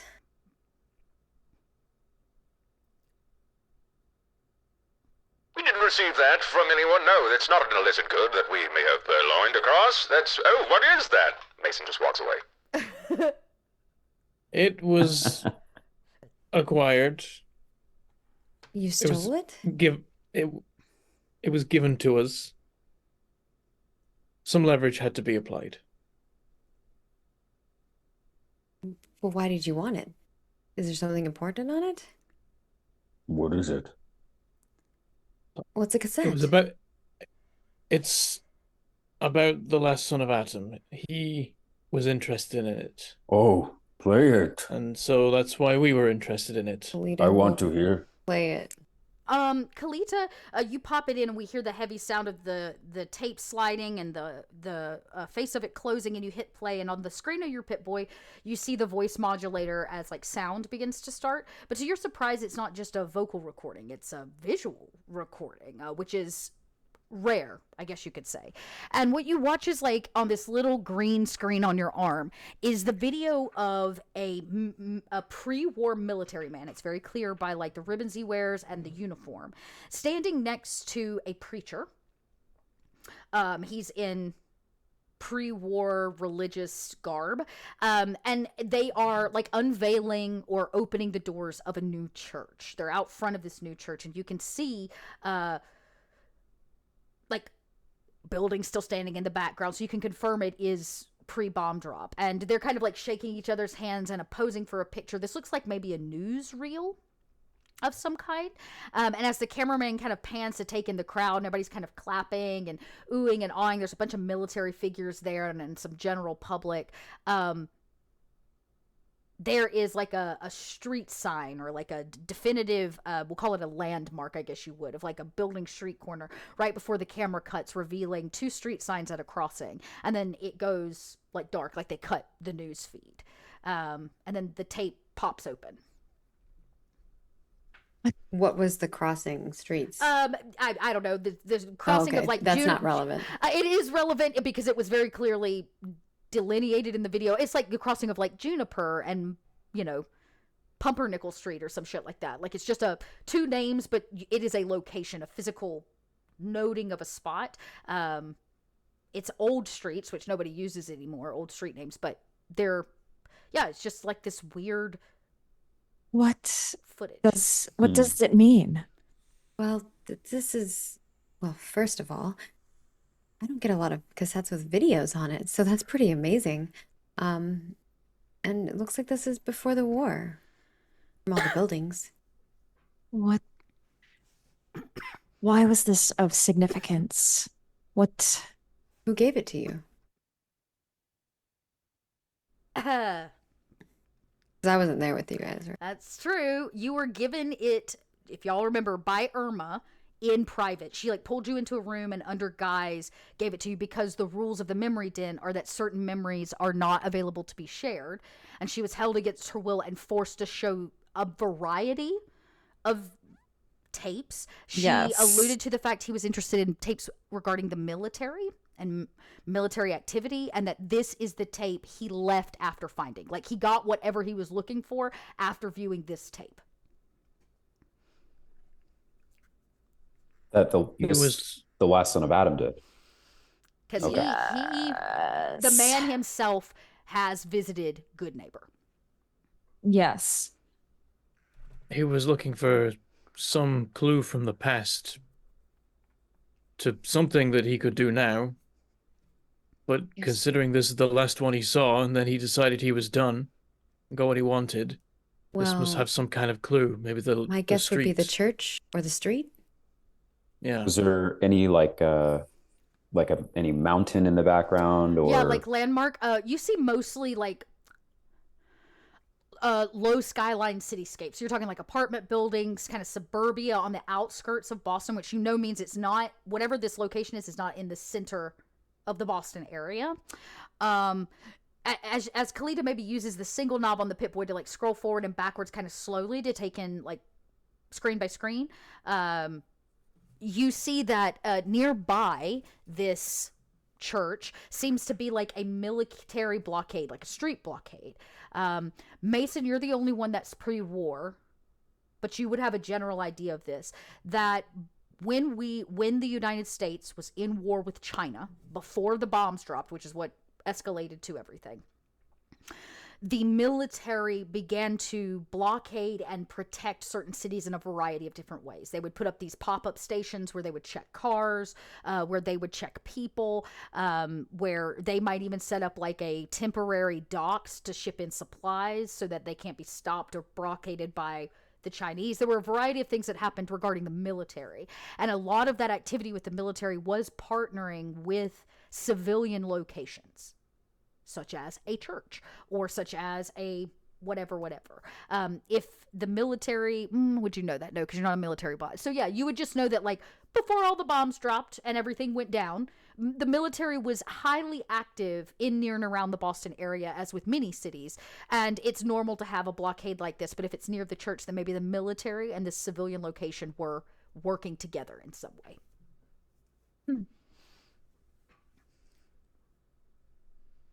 Was I supposed to say something about that, or is that just like a mental acknowledgement? That's just a mental thing. You're like, oh, Okay. look, blockade on the street. They would have had a military blockade here that day. There must be a small military outpost, pre-war military outpost nearby this church before the bombs dropped. Sure. It's really difficult to convey like a head nod as a Mr. Handybot. A bomb? So, Maybe it's a bomb. Yeah. Just rotate entirely forward. Yeah.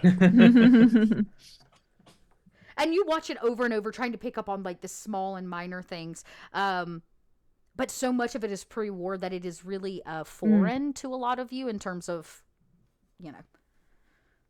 Yeah. I can't say I fully understand where this might have been or the significance of why the last son of Adam wanted to know about this or learn about this, but we should hold on to this and keep note. Dot, is there anything that I can do to test if I'm aware of like location or vicinity specifically? An old database or something? Yeah, it's the thing is that there's not really a role for your database because it just is knowledge. So you know what? Just like a memory test? There actually, it's funny, there isn't a proper memory test, but what I will say, Mason, is the one thing that you care about are barbershops. And Sure. you were a barber even before, here in Boston, even before the bombs fell. And you would know the other Mr. Handy Barber bots. You would have known the other locations they were stationed at. It's just part of all of your programming being connected to the server. And as the last kind of Kalita goes through it slowly, one more time back and forth, off in the corner, that same corner where the street sign is, you see a barbershop you recognize. It's not your barbershop. It was maybe a competitor's barbershop. We'll say that that barber is called Jason. Okay. Yeah, Jason was the other Mr. Handy, and it was always a little bit competitive. They had a really nice barbershop in like this nice suburbia side of town. But you remember a general idea of where that was. It's in South Boston. When, you know, pre-bombs, but I'll come down here and come back to my map here. It's in South Boston, Southwest Boston, actually, down like here. In the very bottom left corner near the glowing sea, what we now call the glowing sea. Okay. Is it like, can you see that? Is that like right there? Yep. Okay. I know why. Y'all can't see my your pings. Now you can see my everyone ping. else's. Okay. Mm-hmm. All right. I was on the GM layer. I'm sorry. Yeah. Yeah. So that blue spot, it's somewhere in this like lower area off this highway that leaves Boston, and this kind of nice, what was nice suburbia, low skyline city is now. I mean, it was the bomb drop area, right? That is the crater for where the bomb fell here in Boston. So that whole area is extremely irradiated. You already know that. You've heard about the glowing sea. But that location, knowing the street corner and the barber shop that Jason used to work at, it was located in that area of town. Okay. And that structure just to the left of that, was that a factory, like a known location? This one? Yes. Probably a known location. I can look that up and tell you exactly which one it is here. I'm going to switch over to the map. Gotcha. Everybody at home. Let me zoom in here. Investigation. Yeah, so for everybody at home, let me see if I can get into this bottom left corner on the screen. Of course I can't. My map is just not wide enough. All right, so down here is where I was pinging. So you're asking about the factory there to the west of the crater? Yeah, okay.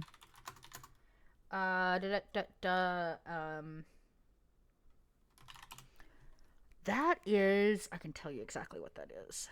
Let's see here. Oh, is that off my map? That sucks. That would have probably been some kind of, it could have been like a General Atomics factory or some kind of, I would say large. Is it a known structure? Yes, it would be a known. You would see it if you were to walk into the glowing sea. If it's on this map, it's still standing. Okay, so some sort of General Autonomics factory? Probably, or like a conveyor belt style factory that was making parts for General Atomics. It would be like it's just a factory. Okay, sure. Then Mason would say, I have a rough idea where this location might be. Back there. Kalita, pause on this frame. Do you see in that rear corner there is a barber shop? I'm familiar with this. A twin in my cycle on the server by the name of Jason. He was quite a skilled barber himself. It's just beyond the glowing sea, if my recollection serves. Southern Boston, near the General Atomics factory. Must be where last son of Adam is headed then. Perhaps he has hair.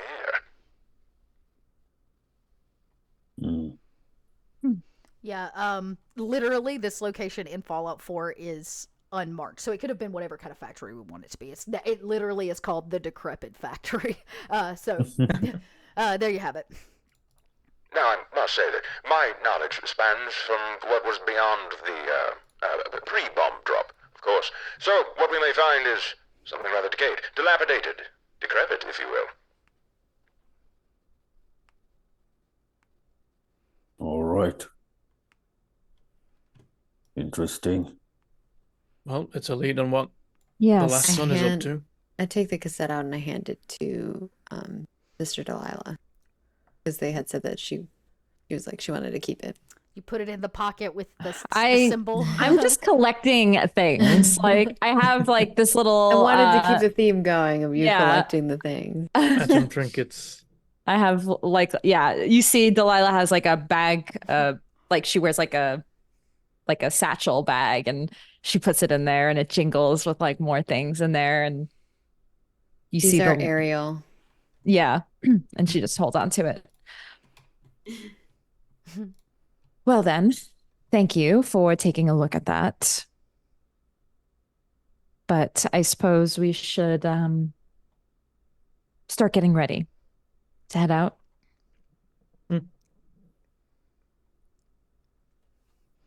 Now you have only a general idea where you're going, and the name of a person you have to find whose literal job is to be a ghost.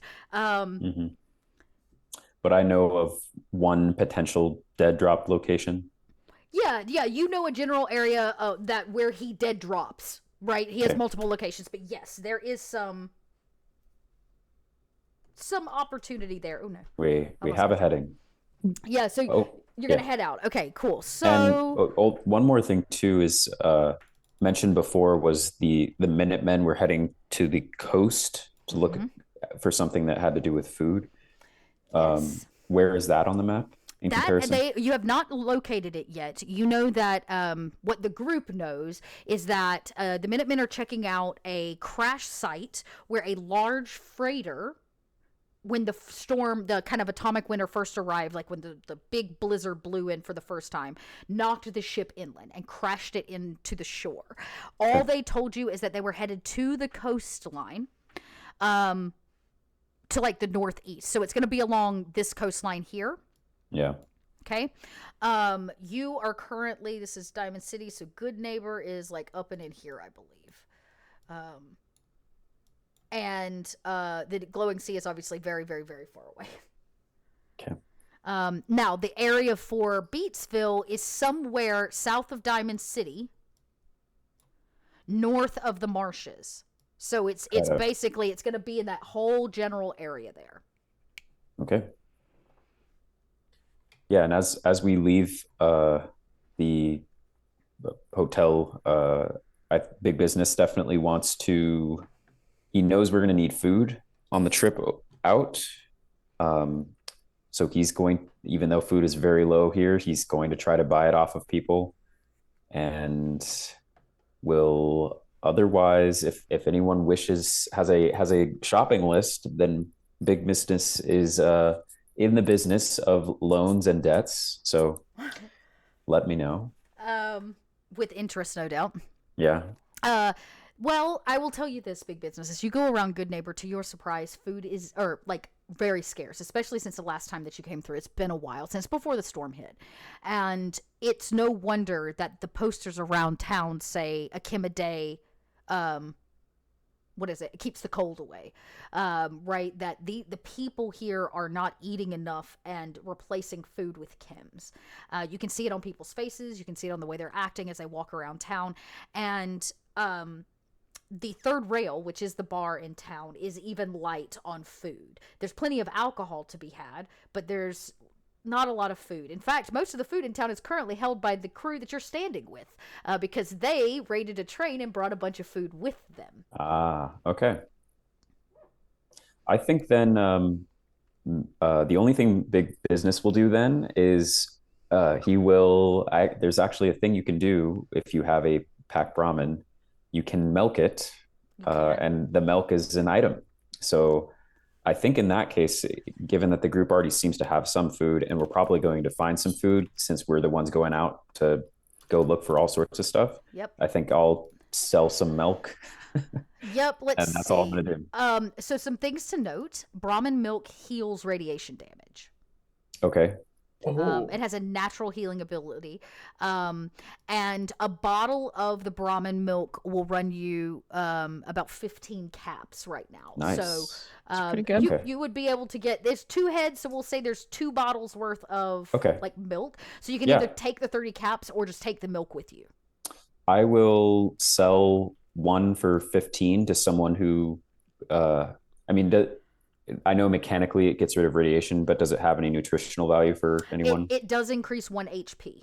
And it would help with, I'm going to think the milk is not going to help with thirst. It would help with hunger because it's. Yeah. Okay. Yeah.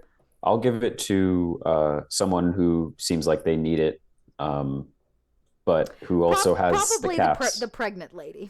Well, no. Well, I'm going to keep one bottle for us, and then I'm going to sell one bottle here in town. Yeah, the best place to sell it would be Daisy's. Know Daisy's General Goods. She is a ghoul that has stopped giving fucks long ago. She is like she's over it. She's jaded. Okay. Yeah, she ain't got time for most of it. And she slaps the 15 caps down, and you can tell that she's going to keep this one for herself because Brahmin milk is very rare right now. Brahmin they're freezing to death, whatever. And food is low, and she happily exchanges the 15 caps. So you can take 15 caps and add it to your total if you want. And make note that you have 1 bottle of Brahmin milk with you. And as you roast your toes and you get yourself together and you repack the Brahmin, the morning grows late into the afternoon, and the sun behind purple colored snow clouds makes it kind of dark and dreary. Norm is still out front. Much more of the what are they called? The neighborhood watch. I don't know why I have such a hard time remembering the name. The neighborhood watch kind of come out and begin guarding post.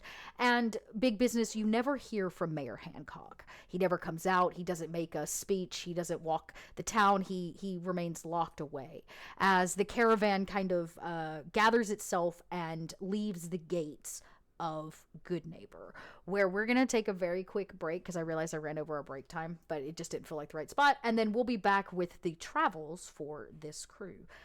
So everybody stand by, and we'll be back in just a few minutes.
everybody, and we are back from our break for the second half of, I guess what is technically the third episode of Fallout Winter of Adam.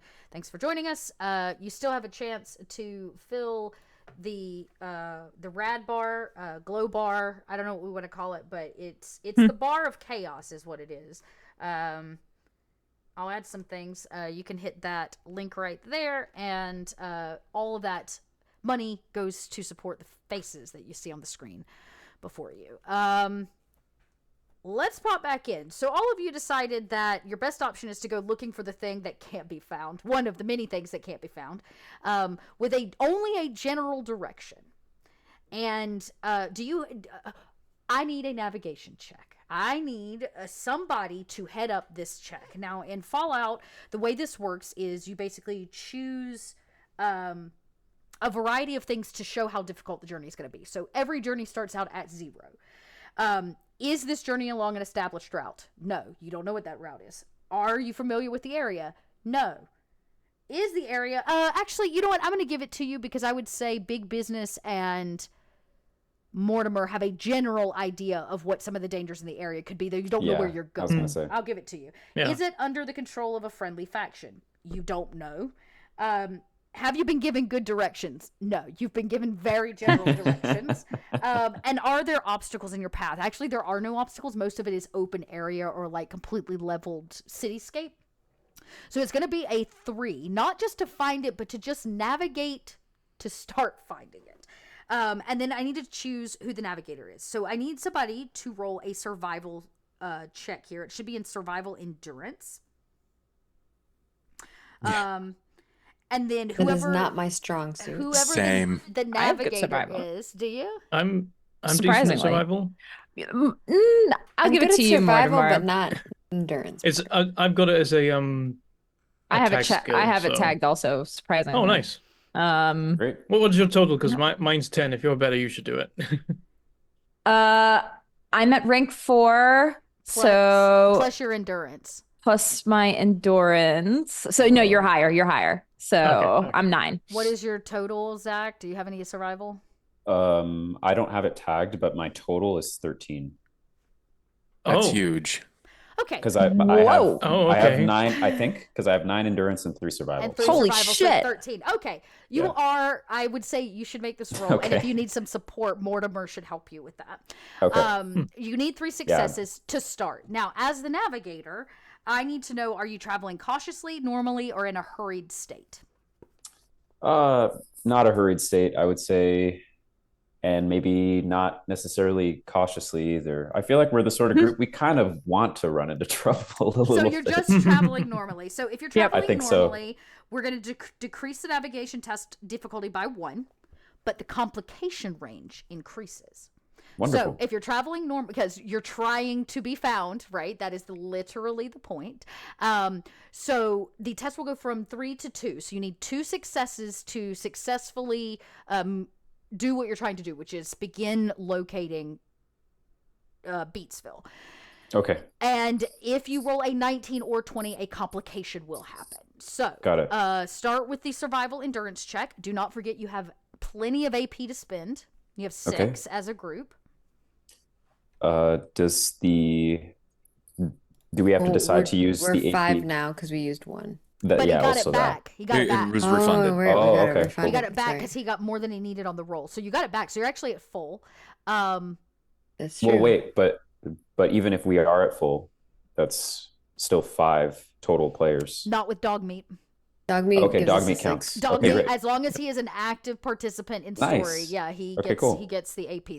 That's my rule, but dog meat should have an AP because he's it. helping Kalita. Right. That being said, Do we have to decide to use it before the roll? Yep. So AP gets used before a roll. Luck gets used after. Okay. I have a good amount of luck as well, so Yep. So luck is basically like if you were to roll a complication, a 19 or a 20, you could use a luck point to re-roll one of those d20s. Even if you don't Okay. succeed, at least you won't get a complication, right? So there are ways that you can buy up and down on the front and back end of your roll. The question is, do you want to add a die or 2 dice or 3 dice now? what are we thinking? I'm actually kind of inclined. We have so many action, we might as well Use it. Yeah. So use one. And not much time to use it. Are we going to make this check multiple times? Is this the only time that we make this check? There will be something that happens after the check is made, and then you can decide if you want to keep traveling, if you need to keep searching. And we'll have a chance to gain him back. Why not use 3? Sure. I'd ask as well, can this or will this count towards our search for the hat? I think maybe something that we would have wanted to do before we left town. Like dog, I will tell you this: dog meat picks up on no scent of the hat. Right. Okay, got it. All right, so that's just a crapshoot for now. Okay, so 3. Sure, so let's do it. Squeeze two extra, right? So you get 4 dice now. So when the modifier box pops up, add 2. Got it. I will add 2, and I will This begin seems my like a roll. really important roll. Yes. Yeah. Hi. Oh dear. You got 2 complications because the complication range increased because of the way you are traveling. Now, at 20. It is up to you if you want to spend 1 or 2 luck. Okay. And re-roll 1 or 2 dice. Okay, I think. Oh boy, but those don't refresh for a long while. Can you give us an idea of what complications look like? Yeah, complications could be everything from an environmental hazard, like raiders walk up on you, or you fall into a trap. Complications can also come in the form of like story complications. So you may get what you want, but you may not realize it's not what you want till it's too late. Right? Exactly. So it basically says it is the version of a critical fail, but in Fallout it's usually story based in some way. Like it's adding to the moment and making your journey, in this case, more complicated. Okay. I'm inclined to use at least 1. I have 7 luck, but I don't want to spend 2 and then just go for 1. So go for 1. Yeah, 1 complication we'll survive it. Yeah, right? yeah, and I think it might be. We'll say interesting. that you re-roll the 20 because it's the worst of the 2 numbers, Okay, like 2 complications. So I just roll a normal die now, just a flat d20. Okay. But still, all right. I'll just roll 1 more d20. Here we go. Okay. And well done. Okay, so that was under 12. So in this case, you made it. So that's now 2 successes. That's what you needed. Okay, great. Does anybody want to help? Does anybody want to assist to make it better? You can't get rid of the 19. I can assist. Let me quick pull. Actually, I think your token's off on the left. So click your token, Mortimer, and hit the roll to assist up one, the original roll on the original roll. Okay. With endurance, exciting, and survival. Success. Hey, another success. So that's 3 successes. You get 1 AP back. Great. And you are going to successfully find some things. So you set out of Diamond City, and leaving this dense area of buildings can be very dangerous. But big business, you know the paths that will avoid the super mutant hangouts, the raider areas, the barricades, the traps, because you come and go pretty frequently. And as you lead the crew outside of town, the first thing you all do is actually pass the railroad station where you delivered the food on the cart. Remember the hand cart? Back, which is actually located here. And as you get to the other side of it, you see that like the dense metropolis structure of Boston, it begins to dwindle away, and we kind of get into the suburbia city-like area where the buildings, you see like a Red Rocket truck stop and some other things like that. But a lot of the land kind of flattens out, and a lot of the buildings here have been knocked down. So it's very easy sightline, I think is the word that I'm saying. And you can see far, and the snow covers everything in sight in front of you. As you are walking and cutting your own path, and it is a slow walk because you're carrying the Brahmin with you, right? Maybe dog meat cuts through, bounds through the snow ahead to make sure things are safe. Out of the corner of, I guess, big business, you and Mortimer are leading the way. So out of the corner of your eye, you see figures walking along like back the direction you were headed. Yes, back there. Actually, that's not true. They look like they're going to intersect you along this road right here. They're coming from the west. And they're kind of walking to intersect, not in any fast way, just they're traveling, you're traveling. And Sister Delilah, you immediately recognize these as children of Adam. There's about 3 of them. Oh. You see, you guys may see Sister Delilah, like, perk up a bit as she was not really paying much attention to her surroundings, but then she sees these individuals, and those are children of Adam. Oh, your So they are. siblings.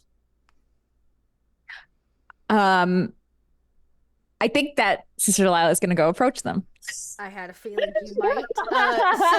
So your feet continue down the path, and it is inevitable. You're going to, like I said, intersect them because they're walking, looks to be probably back the way that you came, back towards Diamond City. That makes sense. And as you get close, you can tell that they stop before you get too close. That's just the way of the wasteland. You don't want to get too close and get robbed or killed or worse. So they kind of stop in the path, and they wave to you specifically, Sister Delilah, one of the children of Adam, which seems to be kind of a gangly, thin man. She waves back.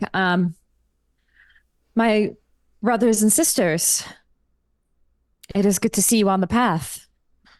They nod, and he kind of, shouts a little bit at the distance. He says, "You too, sister. Happy morrow."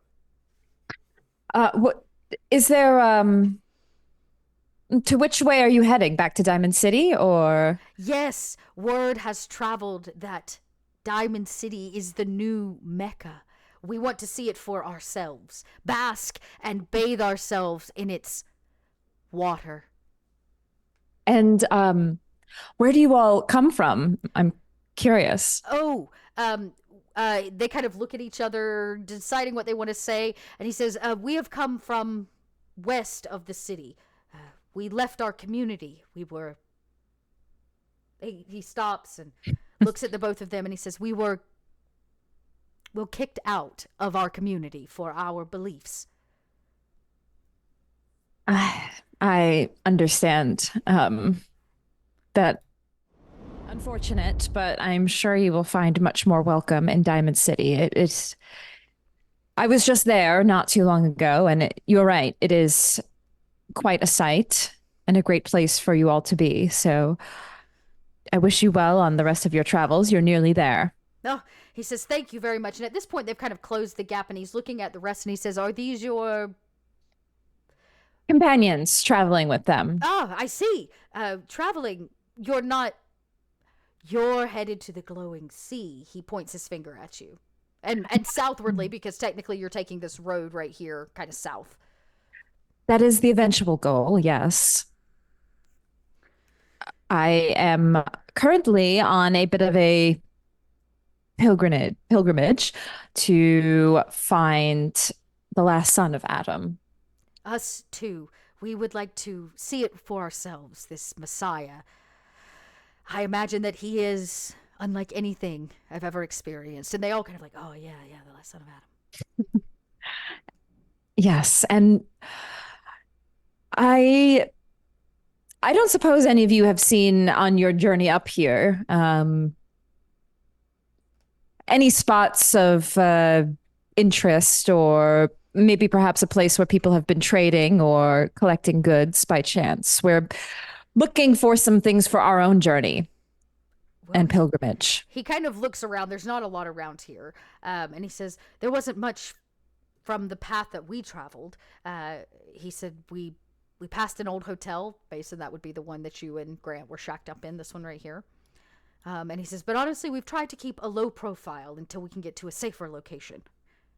It's the best way to travel." And he kind of looks at your crew, which are not low profile. You're standing with like a super mutant and a Mr. Handybot. No, and a vault. Yeah, a person with a vault suit. Yeah, we were just like a motley there's crew. Mortimer. Yeah, Motley Crue. Yeah. And Mortimer, they kind of, they're suspicious of Mortimer. He is not dressed like a Minuteman, but he has a presence. Yeah. Yes, he definitely. Yeah. Honestly, in I'm this crew, Mortimer is the suspicious of most them. suspicious person. Yeah. I'm suspicious of them. I imagine, like, from their perspective, I'm just kind of like a ways back over Delilah's shoulder, holding my gun, ready for things to go wrong. And you know what? He kind of looks at all of you and says, "But I know that we have places to be, and you, sister, have places to be, but our meeting is rather serendipitous. Would you like to stop with us for our afternoon prayer?" Of course. I would be delighted. He looks to the other two people with him, and they begin clearing out kind of the snow to get to ground. And they lay out these kind of raggedy blankets and things so that they can kneel. And they invite you to join, Sister Delilah. What are the rest of you doing? Big business, like moseys on over in the persona of like kind of a bodyguard and is staying very quiet. And he says, I have to protect them. I'm going to watch. He looks up and he says, "You could always join us." I don't. What I need to see what it is first. He says, "All we do is kneel and pray." Pray on something. Pray for something. Oh.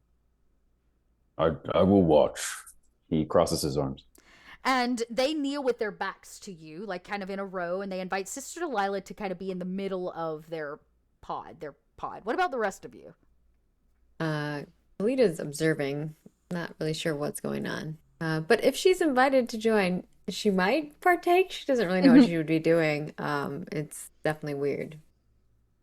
I'm gonna keep watch in case anything tries to, prey on them. Actually, Pray on them while That's they're a good praying. point. What about Mason? I think Mason probably Mason's do they have hair? No. he puts his clipper hands up to the corner of his face, where I guess where the centermost point of the round, right? And he kind of slowly turns to Mortimer. Do you believe in this, sons and daughters of Adam? Is this something you're buying into, Mortimer? Not one bit. I Neither think am I. people need hope, and sometimes they find it in strange things, and all we can hope is that those things don't kill them. I suppose I'm one of the few standing that recognize the war pre-bomb drop. And I am here to subscribe to a particular gospel, but I believe it's different from when I was first wrote and created. Different times, Mortimer. Different times. These times are all I know. You would have liked it back then. Easier. No More less, hair. no less religious. And as we know, Mason cannot whisper outside of Savoy mode.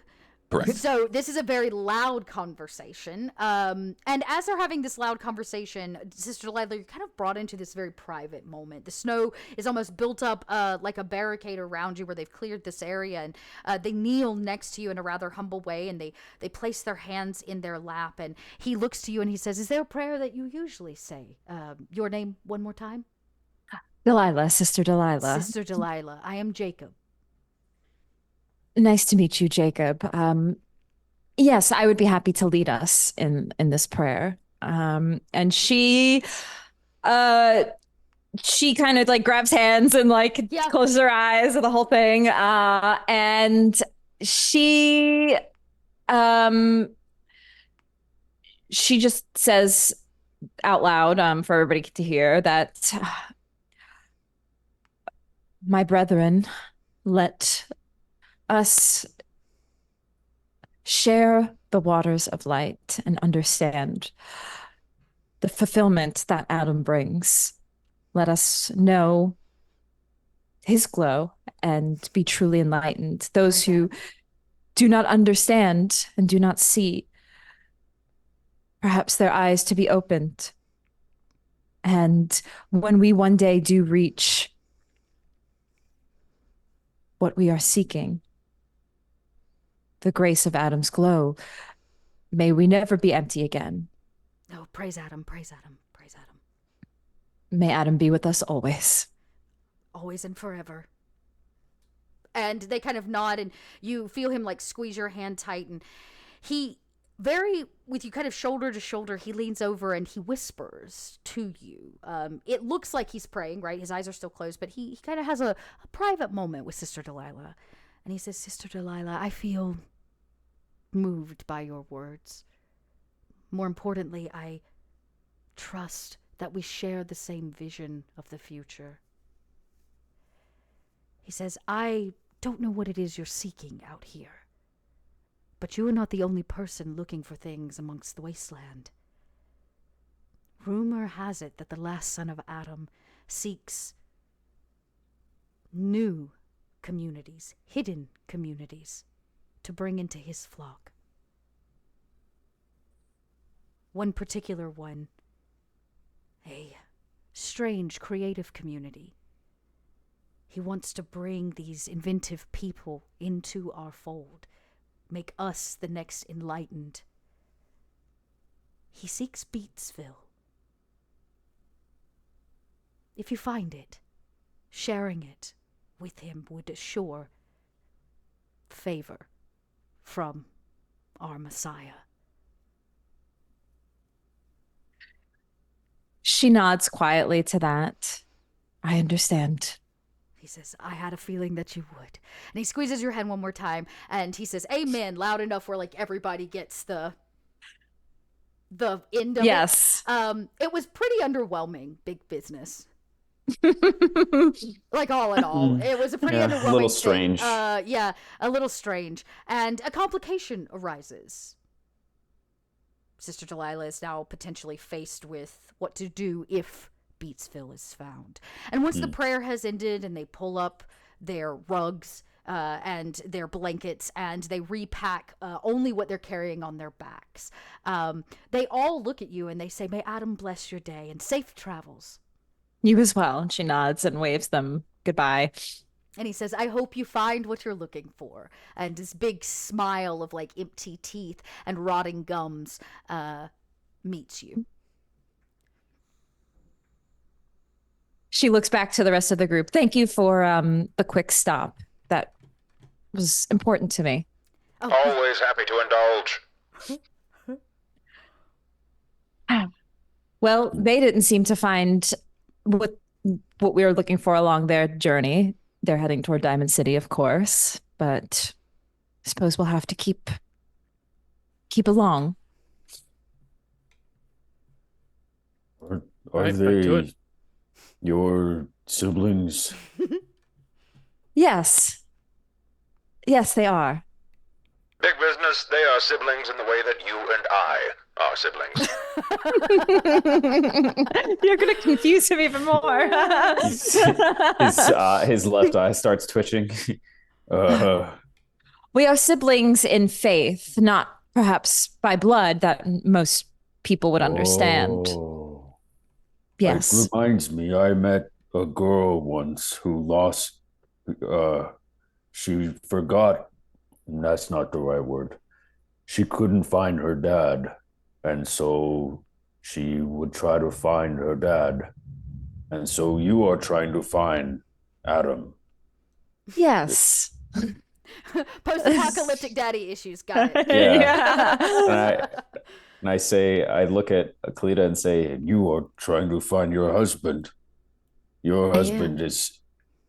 and then you see his eyes widen. He looks at your pregnant belly and he says, Wait, is your husband Adam? Is that a child of Adam? I do not believe so. No. Oh, okay. I think I get it now. Would you care to explain it to me, because I do not.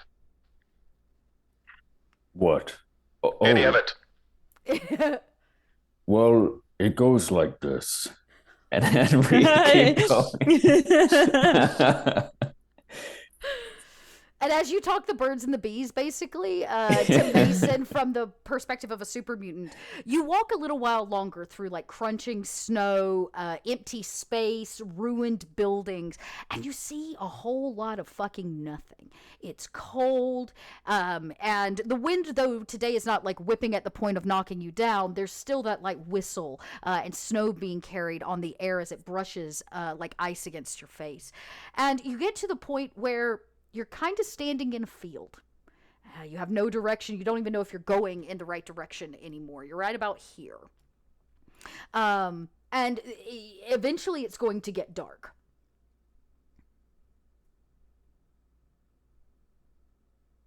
Eventually, it's going to get dark.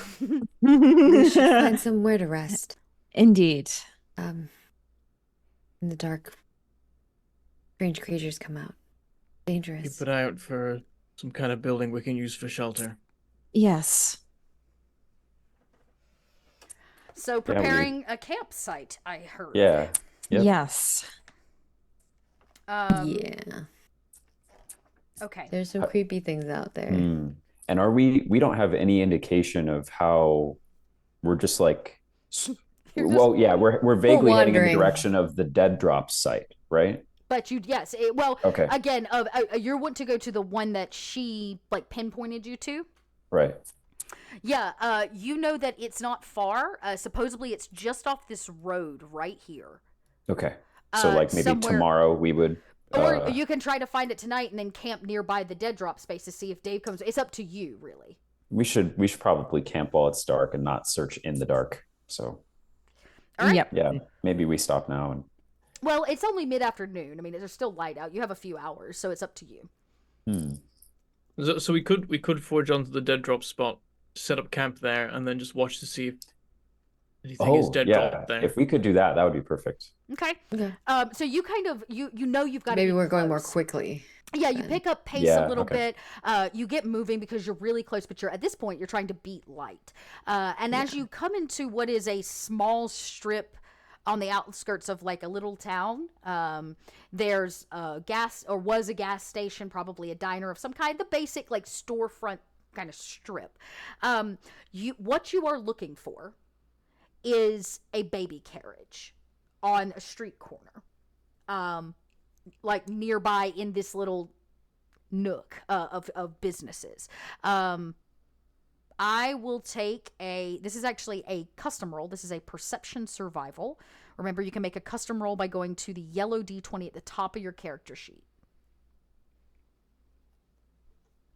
From anyone in particular? I have 6 From anybody, if you tell them what you're looking for, yes. Whoever's the highest perception. Yeah, whoever has the highest perception survival.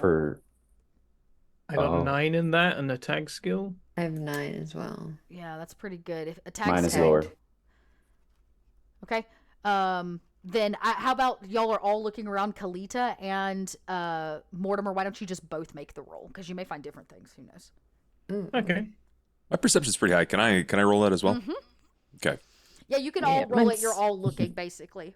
Actually, maybe I'll roll. What if we roll a bunch of complications? Oh no! Yeah, this is the question of: do you roll a bunch of rolls or do you assist? Yeah, I'll abstain if it's possible. I don't need to. Okay, Sister Delilah, 1, 1, 2, 2. Okay. Okay. All right. So 1. And Mason rolled 2 because Mason got a critical. Okay. As you're beginning to look around this town, there's some junk around. Most of it's frozen over. You find some dead bodies that froze over weeks ago, right inside of something. And as you're all walking down this snow-covered street, it will actually be Mason that finds it. You see it sitting off in a corner near what was an old bus stop.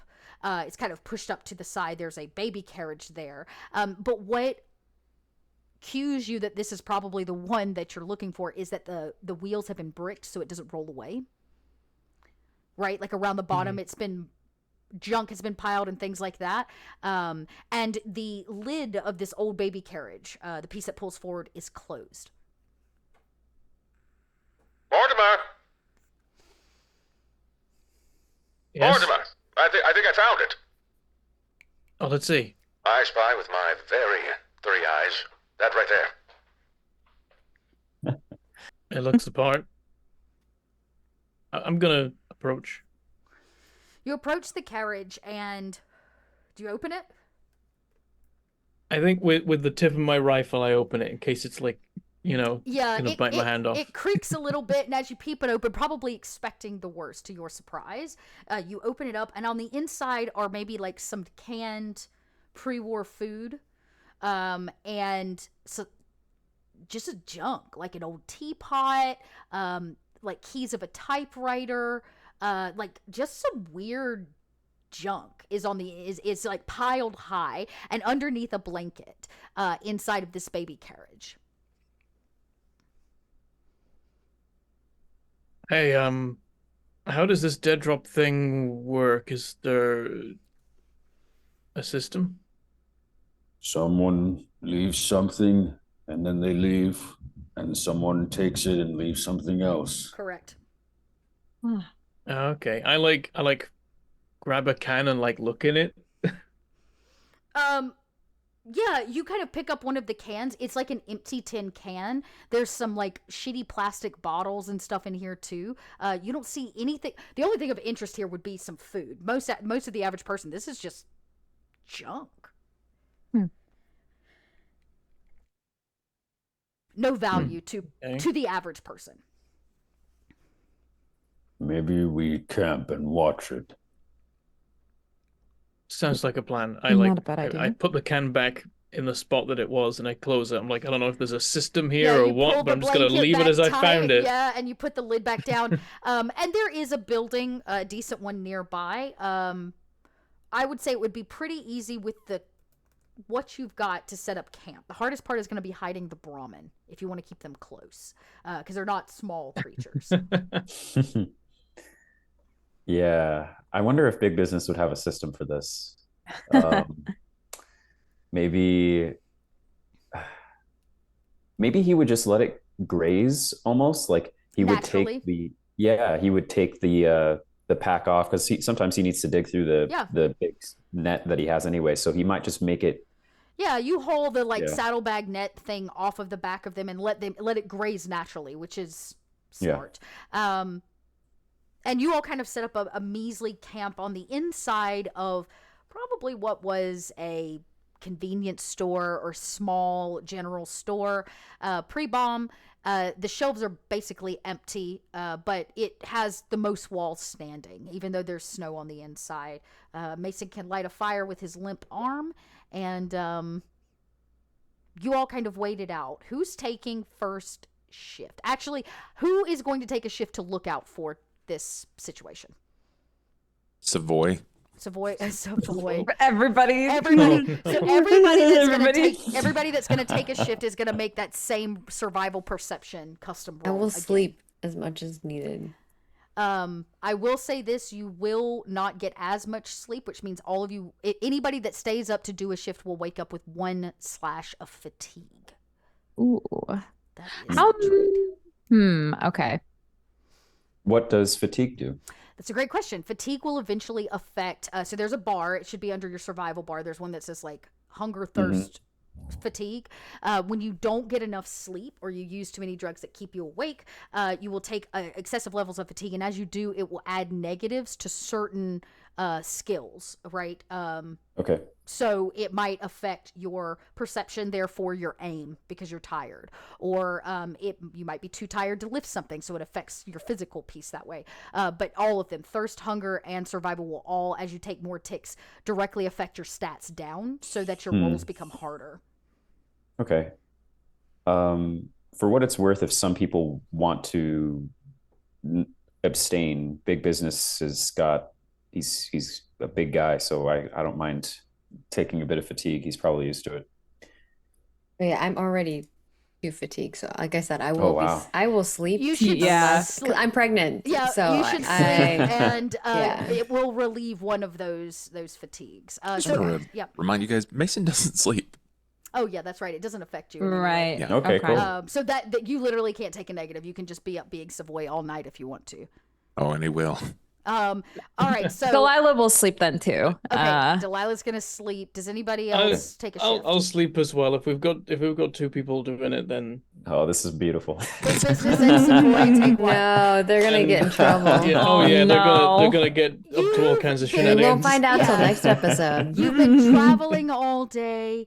Your feet are frozen. There's finally a hot fire. And so the humans of the group decide that maybe a good night's rest is a smart idea, because you still don't even know where you're going tomorrow. Dead Drop Dave could not show up. Don't I have like frostbitten toes or something like that? Yeah, your toes are cold. You sleep with them next to a fire to try to thaw them out, and like your belly aches, your skin aches, your face hurts from the ice across it.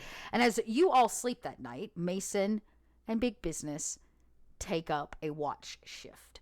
So I need 2 rolls from both of you. I need a stealth Get check. up periodically to pee though. Yeah, yes, of course you will. I will need a stealth check from all of you. I what is it? It's Sneak. called a sneak check. Sneak check in Fallout. A sneak check from each of you, and a perception survival check from both of you. Okay. I'm not going to add any special Is the sauce to sneak mine. to be like quiet? It's for them to, as somebody that is awake making Like noise, stealth. to be quiet in case Dead Drop Dave shows up. I nailed my sneak 2 successes. Okay, 1, 1, Okay, 2. and yeah, that's both of our sneaks. So now let's get your perception rolls, your survival perception. Survival perception. Okay. Yep. Remember, y'all do have plenty of AP. Okay, so basically one's across the board. Mortimer, not only are you super quiet, you sleep super quiet. Like, you don't make a fucking sound. Even when you maybe open one eye to check that the two of them haven't caused complete shenanigans in the middle of the night, you're quiet as a mouse. They don't ever even know that you wake. The other two of you basically post up on the other side of a wall that looks kind of down the street to this bus stop. There is, of course, very little, if no light at all. And as you wait, the night grows cold, the fire grows dim, and Mason tries to probably keep it going. You remain pretty quiet and sneaky. And Mason does have 3 eyes, and as you both keep watch, it is... At what point as well does Mason turn into Savoy, though? Oh, that's true. Is it right away? It's once everybody begins settled in and it's fully dark out, he'll slip behind like either a counter or something like that and apply his tagline. He comes back out with a mask. He's wearing a mask now. It's not even over his eyes, technically. It just sits between the mustache and the hat, but he is wearing the Savoy disguise. And he's whispering. Maybe that's why he's so quiet and can be sneaky. Okay. And as you watch and keep watch, the night grows long. And there's probably a point where the both of you imagine that nobody is going to come, because we're talking it's 3 or 4 o'clock in the morning. The sun will be rising soon. And sometime in the wee hours before the sun rises, the both of you hear the light crunching of snow. Coming kind of down the street, and they are walking purposefully, but like out of step a little bit. Like they're almost like they themselves are sneaking as they are watching, and you see the dark silhouette of this person in the night kind of come around the corner. They're wearing a very large jacket, but it's relatively easy to see them because the jacket is made of bright colors. You have never seen anything not dingy and disgusting and gross. This is a patchwork quilted, thick, down fur trench coat that this person is wearing, and it's patched together with the most beautiful fabrics and textures.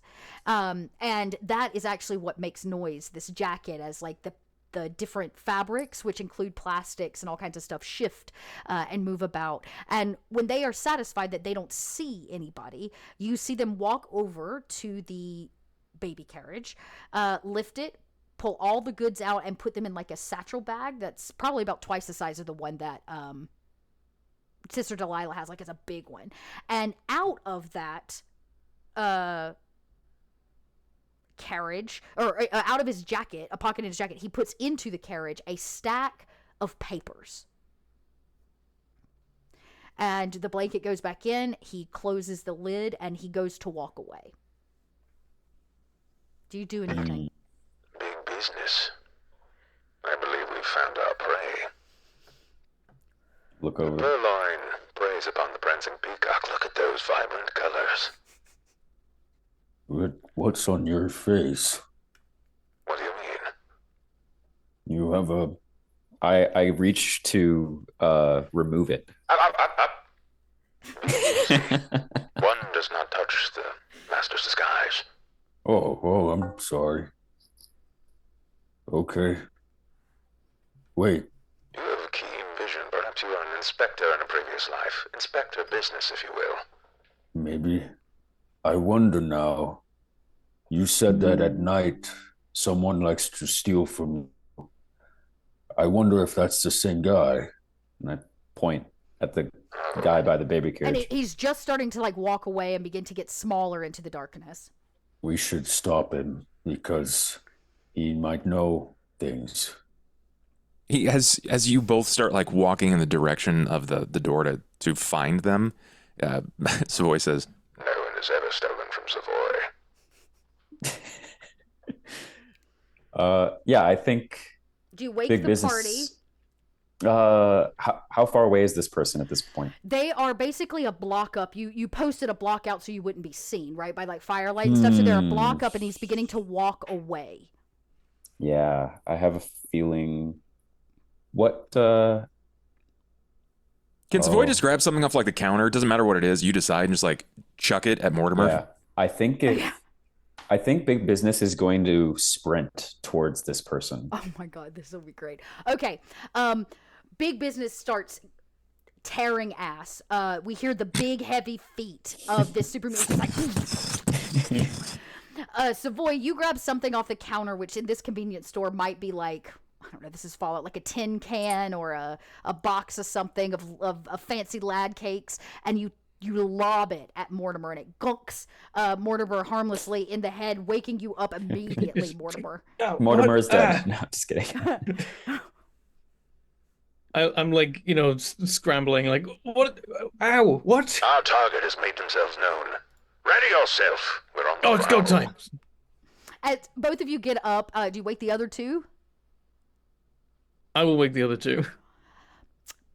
Everybody was going to get such a good night's sleep, but Mortimer wakes you up, gun in hand, to tell you that Dead Drop Dave. Unless they told me not to, unless there was a plan not to wake them in if the Dead Drop Dave came along. Here's what I'll say: as you all get up, if you choose to get up, and you go to like the outside of this building, you can see big business in the back, all running. He's a block ahead of all of you, and he's just like, since you're not really being stealthy, what I am going to require is a athletics stamina check from you against his athletic stamina, because when he sees a super mutant at night, suit or no suit, running for him, he too is going to run. Great. So athletics endurance? Athletics endurance. Okay. Or you can do strength. It's normally strength. Yeah, you can do it with strength. Okay. And you could add more. Yep. We have 5 we have 4 yeah, God. We do have 4, yeah. I'll add Yeah. You want to use one? 1. wait. Yep. We're at the end, right? We're wrapping Yeah, up. we're right at the end, yeah. So that adds 1 additional die. Oh my god. Oh. Wow. Great Four. roll. Great Okay, roll. So you're going to catch him. Even though he screams, you all hear him scream, and he reaches for kind of a janky pipe pistol at his hip. He doesn't even make it. So you tell me you needed 2 successes to catch him because he only rolled 1, which you do. That gives you 2 more, and since we can't really On bank stream, we're AP wrapping at up. the end, you tell me, do you want questions answered? Do you want no more information on this guy? So you have 2 things, pieces of information I can give you along with catching him. Tell me how you catch him.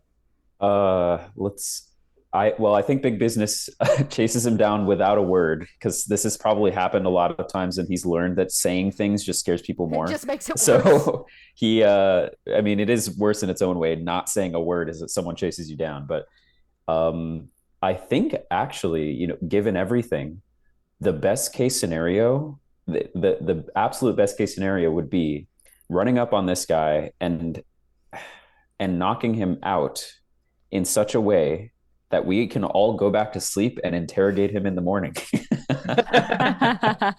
I will give it to you. Big business. Thanks. You've done this a couple times. You don't have to tackle this guy. You simply reach out and grab him, and I imagine there's a good gonk on the head. With the briefcase. And coming down the road is the rest of the crew, and you have already gotten him. And behind him drags this heavy bag of junk that clatters on the snowy concrete as you drag him back to this location. And if you would like to bind him, you can. I do, yeah. Yeah, you kind of bind him up and tie him up, and you all go to sleep. until the next job morning. accomplished. Great. Okay. So that's what happens. There's no struggle from him. He's limp as he can be, and this guy is well worn from the road. You can tell by the filth on him, but his clothes are like nothing you've ever seen. His pants are woven from plastic, and his jacket, like I said, is this kind of patchwork, beautiful thing. Everything he's wearing is new, meaning it's not just it's not just like recycled or upcycled. It's been taken apart and repurposed in like this kind of new way. And there is something about maybe it's the design, or maybe it's a cup that he has on his belt that he carries with him, Sister Delilah. It reminds you of that bowl. The bowl from the church, the new one that you drank from, that perfectly brand new, completely handcrafted piece of that was there at the altar. And something about it. And as his body lays limp, he will sleep through the night.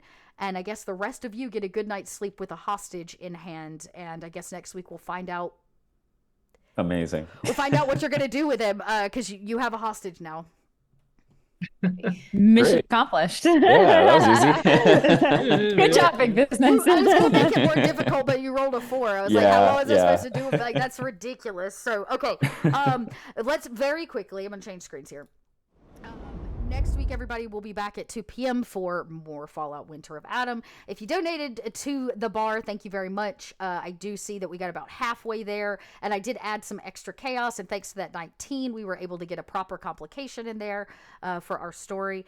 But yeah, go check out Bub and Maggie and Zach and Bentham and Tracy online. We'll have links below if you're watching this on YouTube. And head on over to the Discord and tell us all about it. I imagine slowly but surely theories will begin to come out.